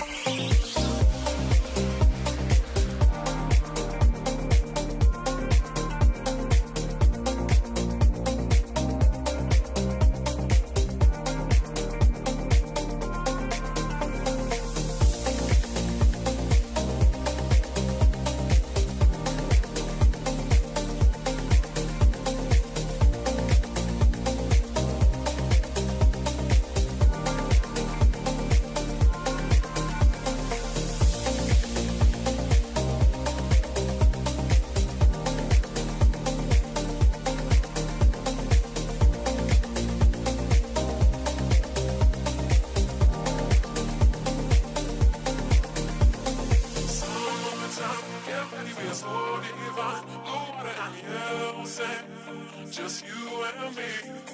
Summertime, get ready, we are so divine. Blue water and yellow sand, let's live our dream. Summertime, get ready, we are so divine. Blue water and yellow sand, just you and me. Summertime, get ready, we are so divine. Blue water and yellow sand, let's live our dream. Summertime.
This European cricket event is proudly brought to you by HCL Software, Rado and 1xBet. Welcome back to Sweden, where we're in the final innings of the day here in this ECS-W in Landskrona. Gothenburg, as opposed to the first game where they were chasing, this time they've put runs on the board, 49 of them. Malmö, who's then, if they want to finish the day with not only a clean sweep but also 4 points, they'll have to pick up the bonus point by getting this run chase done in 7 overs or less.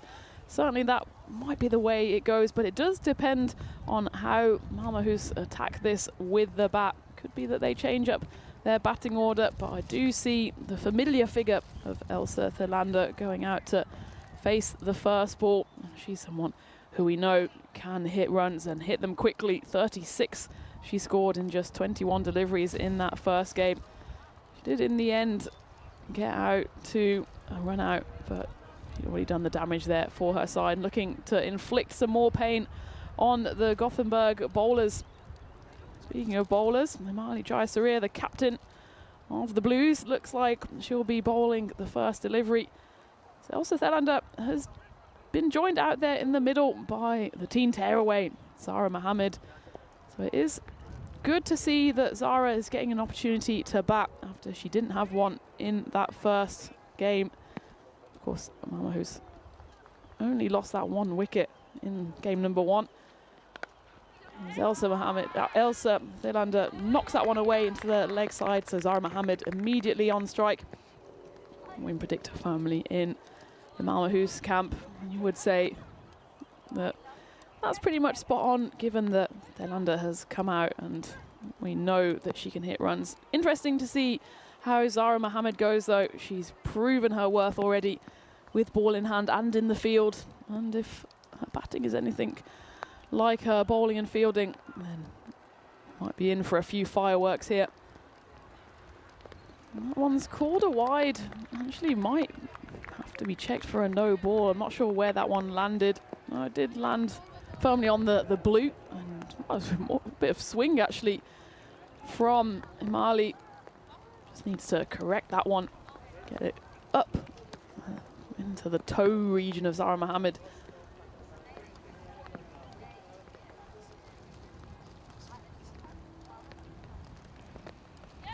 Zara gets a bit of glove on that one. It's going to be enough to race away to the boundary. It's her first boundary of this ECS-W.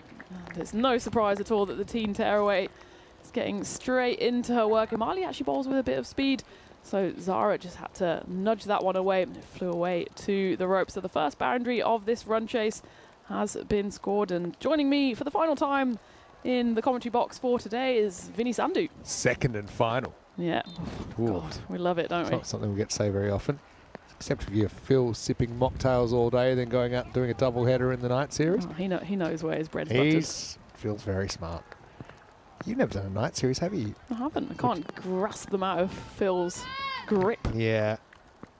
We're going to have to question that. I'll try and Ironclad. try and get you on a night series at some point. Hope we get to do some more. Chase 3 with the ball.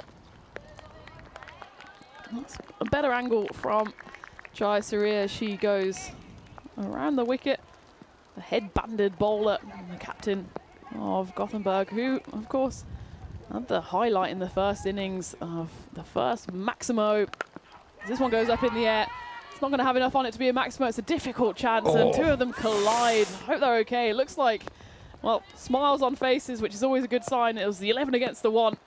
And, well, we have had the football series going on, and that was a mean slide tackle. Well, if you don't laugh, you cry. I think the only casualty of this is actually the shoelace from Rashmi. And to be fair, they probably weren't sure or whose catch it was. Yeah, in these conditions, not an easy one. I think they do both walk away. I think everyone's just checking if they're all right. But yeah, you can see the way Malmahus going about it. They're wanting to pick this up, and they'd love to do it, I think, in the 7 overs as well. Zara getting this opportunity with the bat. Yeah, I feel like it's a good move to boost Zara up the order. Fearless teenager.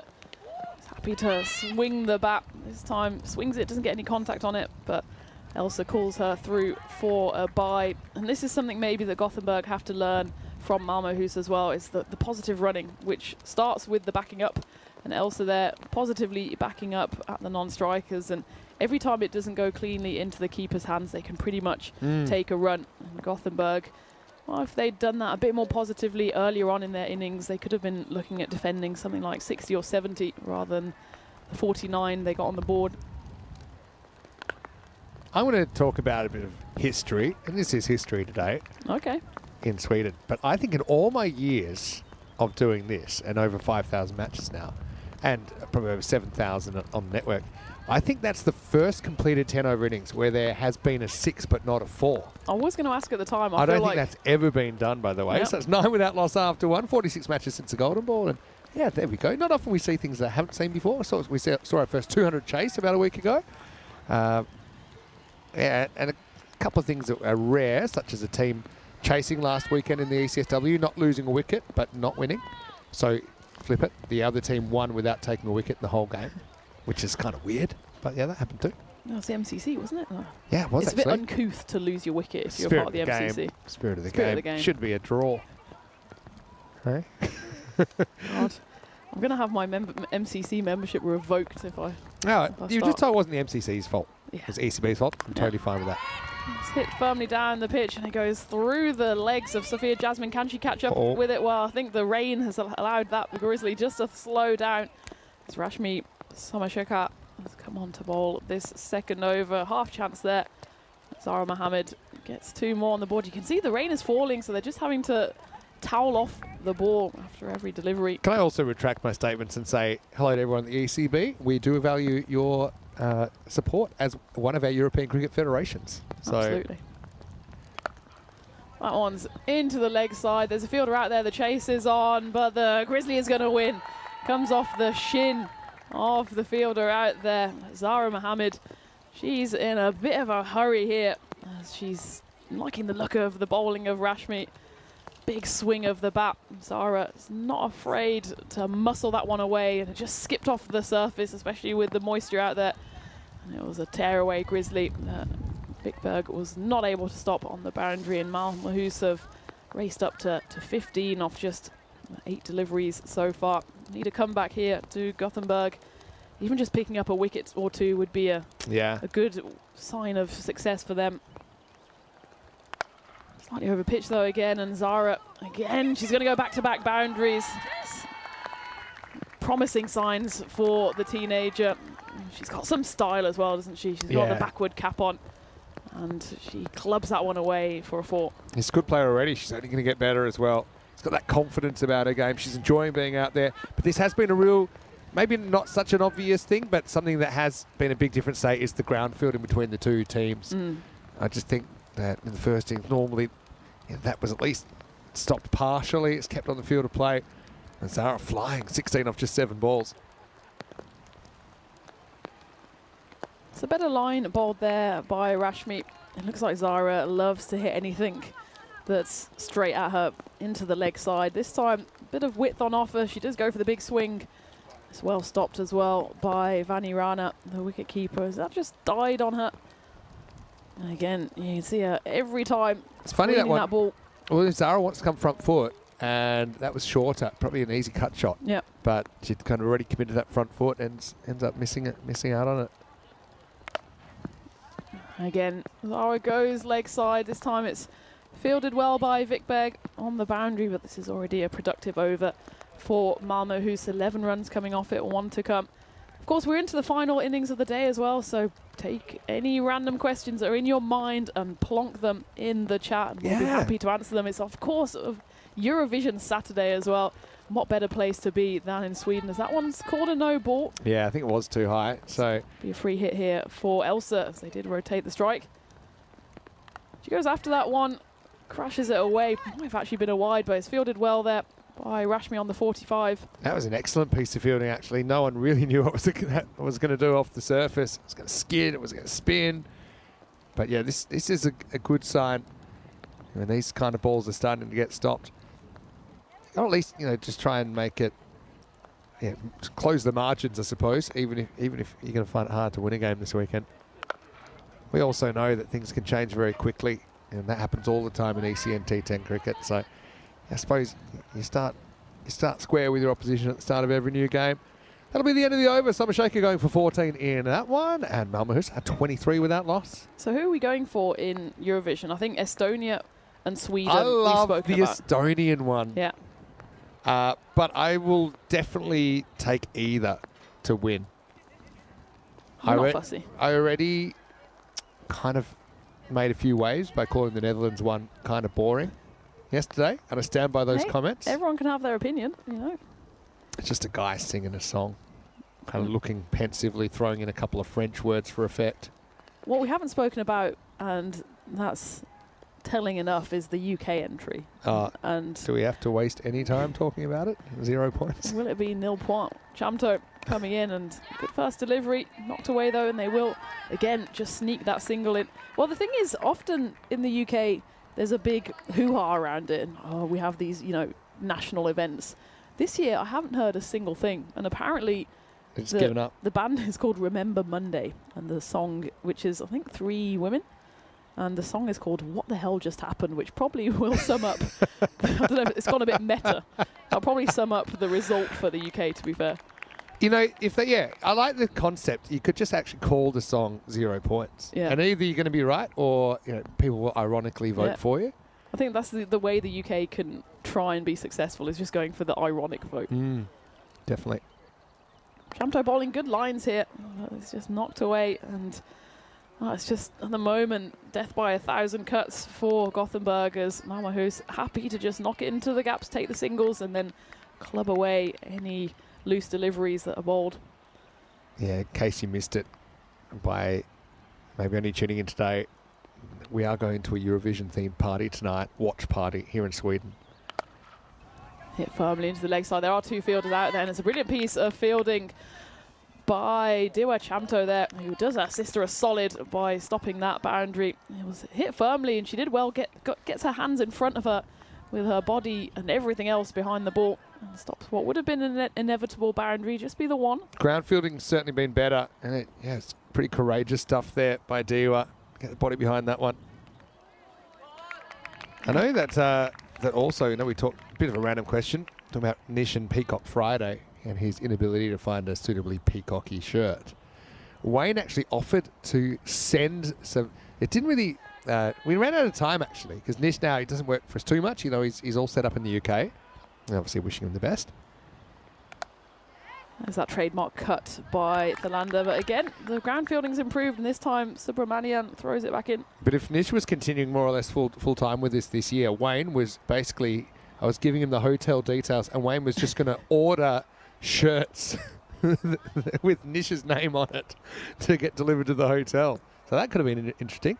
I will say that Nish is doing Hornchurch with Tina starting on the 2nd of Maybe June. I'll just bring him something and force him. Give him no choice. It's going to be the end of the power play then. 27 runs coming off it. I've just done some more Eurovision research, and I have a scandal to bring you. Ooh, talk to me. Germany's entry, it's called Baller, so they're clearly going for the young vote. Okay. The band, or the duo, is called Abor and, it might be Tina or Tina. Okay. Vinny, I'll tell you after this ball. That one's knocked away, and it's going to be 4 runs. Elsa is quick on anything that's either side of the wickets, and that one gets dispatched to the boundary. Malmahus moved to 35. Abort and Tina, they're representing Germany. They're Austrian. Whoa. What? Austrian in Germany can't do too much damage, surely. No, absolutely not. Too soon. Too soon. It's water under the bridge. Okay. That's a strange one.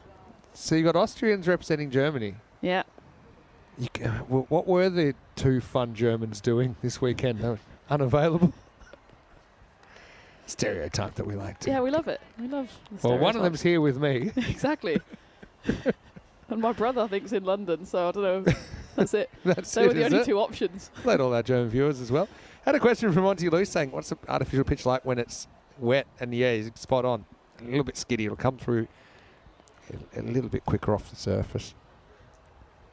Yeah, I think it's difficult as well when you're bowling. Obviously, you're not allowed to wear the usual metal spikes on the artificial pitch. Away from claiming a clean sweep today, 2 in 2. Well, of course, it's far from over with 2 more games coming to you live from Landskrona tomorrow.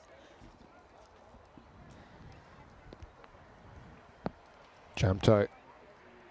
It's got to find the radar here. They're on 20. Well bowled. Chamto, when she gets it right, she can be a tricky customer. Doesn't have much speed, but just gets it right on those stumps. That's good cricket all round there. I mean, Zara also just showing her ability to make good decisions at the crease, respects a good ball. Probably knows she's unlikely to get too many of those in the over. Now she runs out of a little bit of patience and goes for it right off the end of the bat. They'll get 1. They're going to take 2. Well, this could be close. Oh, but sport with too many options there was Chamto. Ended up underarming to the keeper's end. So Malmahus living on the edge. They look like they're in a hurry. Maybe they're going to a Eurovision party. This only ever goes 3 metres from the bowler, to be honest. Diwa would have been better just throwing in her own stumps here the short way. In the end, she went to the keeper's end and batted beat out the throw.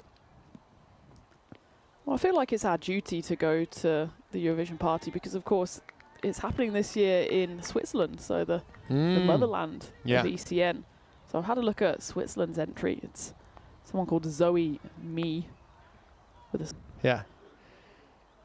So, yeah, I mean, I'm just looking forward, to be honest, the Estonian Swedish one tonight. And I'm also happy to be surprised by others. I didn't see any of second semi-final except for the Australian one, and I know I won't be seeing that tonight.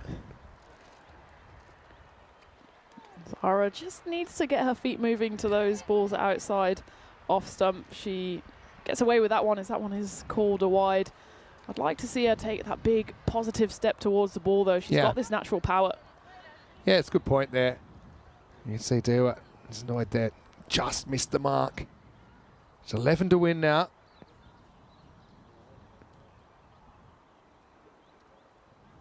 It's a bit of delivery from Chamto, and it misses the swish again of Zara, who just needs to learn. And again, she's only very young, so I'm sure it will come. Just a little bit more patience at the crease. You can see she sees that ball going to leg side, and she wants to swing it all the way into that goal. In the end, just loses her shape a little. And, well, next ball she goes. And again, it's a bit of lack of patience. I think Zara, she doesn't really realise what's happened there. But it's certainly a wicket. As Dewar Chamto gets her first wicket. A little sheepish look because she maybe thought she got away with that one. But she tempted Zara into the big hit. Only manages to get the underside of the bat. And Gothenburg do get their first wicket as 39 for 1. And the teenager, Zara Mohammed, falls for 22. Yeah, and so, Dewar, you've got to be thrilled for her. Their first ECN wicket there.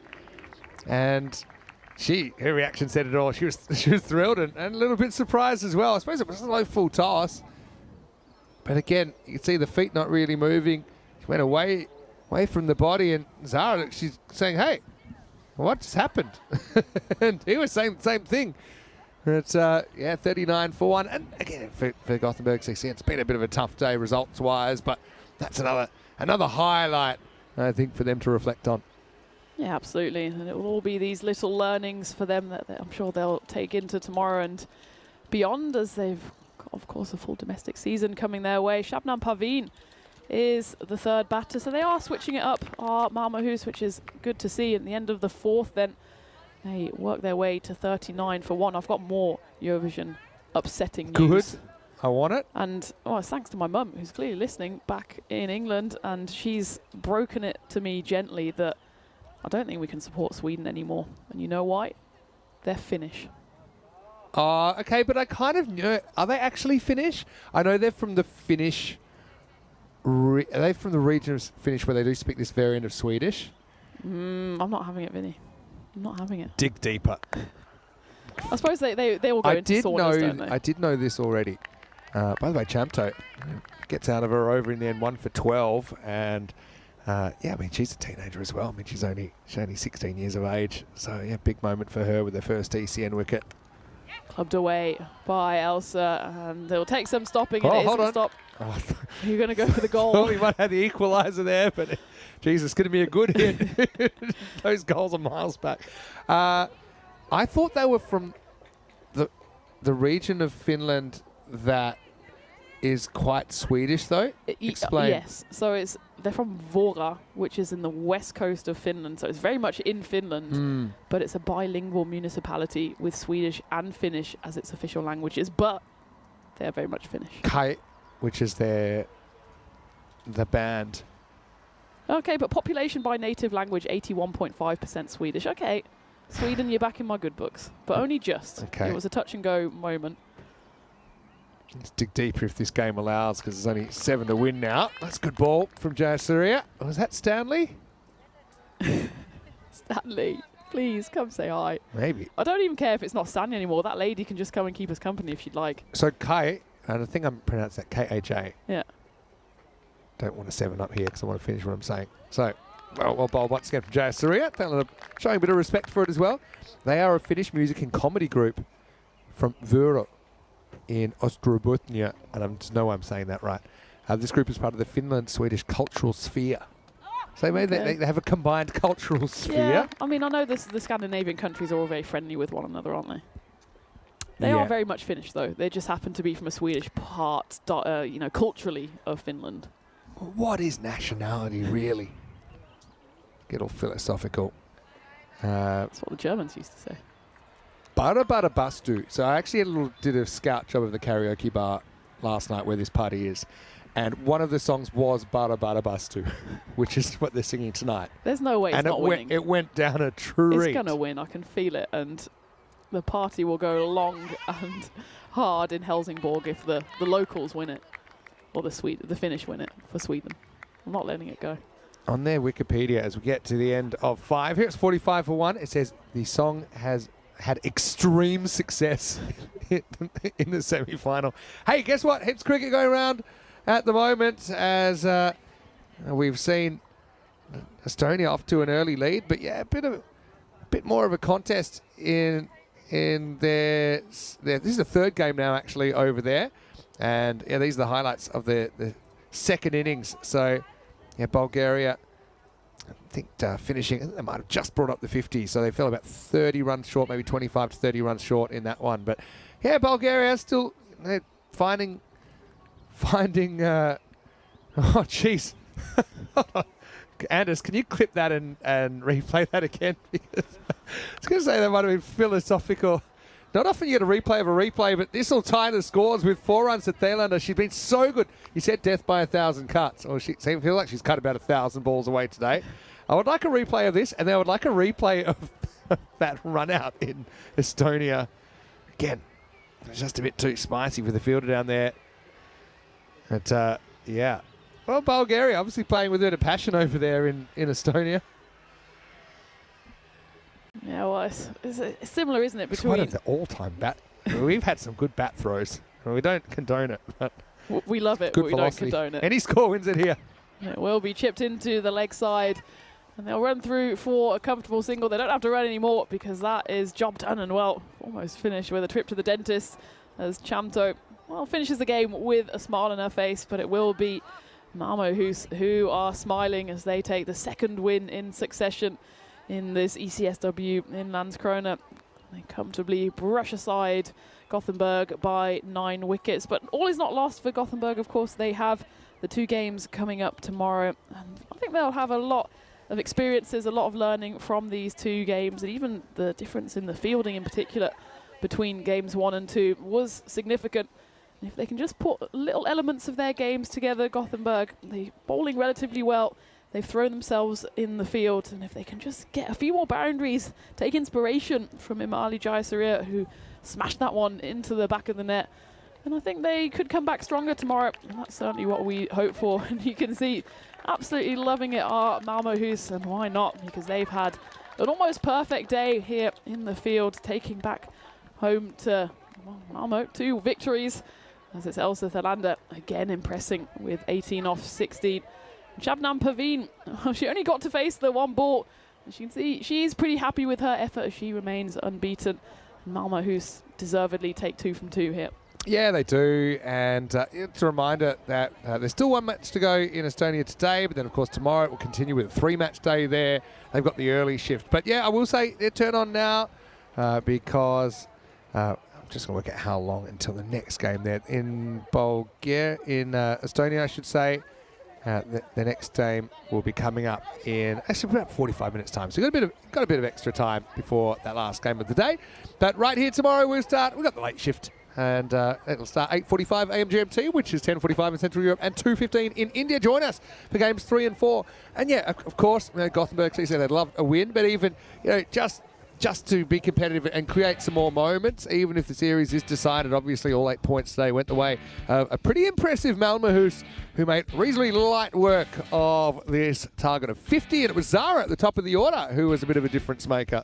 Yeah, she was a difference maker the whole day for Malmo Hus, as there was a bit of a coming together there between the 2 Gothenburg players, but they came up with smiles on their faces. Zara, she's done it with the ball, she's done it in the field, and she proved that she could do it with the bat here, scoring 3 4s on her way to 22. And she was joined out there in the middle by Elsa Thalander, who has just gone from strength to strength in her 2 games so far.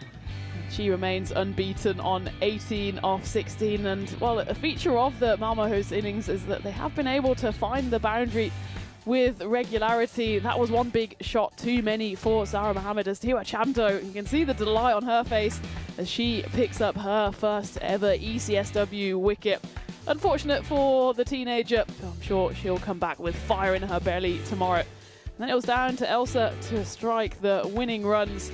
As that cut shot, well, I'm sure we're going to see that on a few more occasions tomorrow. It's become a bit of her trademark.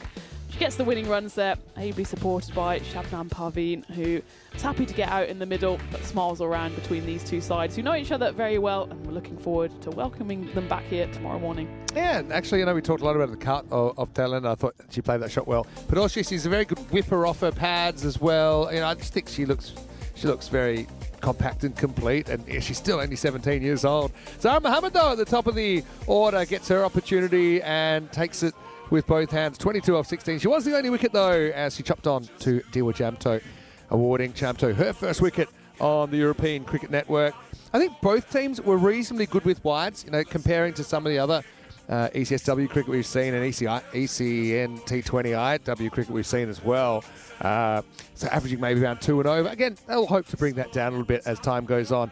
The wicket to Jamto was a bit of a highlight for Yodabodi CC. They tried 4 bowls out there. Jasuri a bit unlucky not to pick up a wicket as well. Thought she bowled 2 pretty good overs. None for 14. So 49 for Gothenburg CC. Obviously not holding up. And Malmöhus, they do chase down in 5.2. So they chase the octopus, and they get it here on day 1, all 8 points to Malmöhus. But a really entertaining day's cricket. I think it's just great to see that enthusiasm out there and to make some more history on ECN. But Gothenburg CC, what would you say? What can they do? What can they learn out of today to put into practice tomorrow, particularly with the batting and just trying to score a bit of a bigger score? Yeah, I think the intent with the running was the main thing. We saw on that final delivery, they ran 2 when the ball went probably about 3 meters from the bat, and yeah. I know that's not going to work on every single occasion, but I think they can get 20 to 30 more runs. Every time they hit, they've got to run. And if they have that discussion before the game and they go out there with that intent, okay, if there's 3-4 run-outs, fine, but at least then more people get a chance to bat and put the pressure back on the fielding side. Yeah, I think it's a really good point you make, this idea of it. It's not the end of the world if you get out. And that's the thing. I know, especially when you start playing cricket, you just have this idea that getting out is a big personal failure or something like that. But I think you need to be quite unselfish in this format of the game. And if that means getting run out because there's a really good piece of fielding, you just kind of eat it and say, all right, well, I got out trying to score. I think in the 10-over game, if you are kind of batting it out comfortably but only scoring, say, around 50 or something like that, you need to look at, okay, how can we be more productive? And I think that's a really good point you made. I think just having that understanding of how we're running, what our approach is, and to approach that as a kind of team out there in the middle.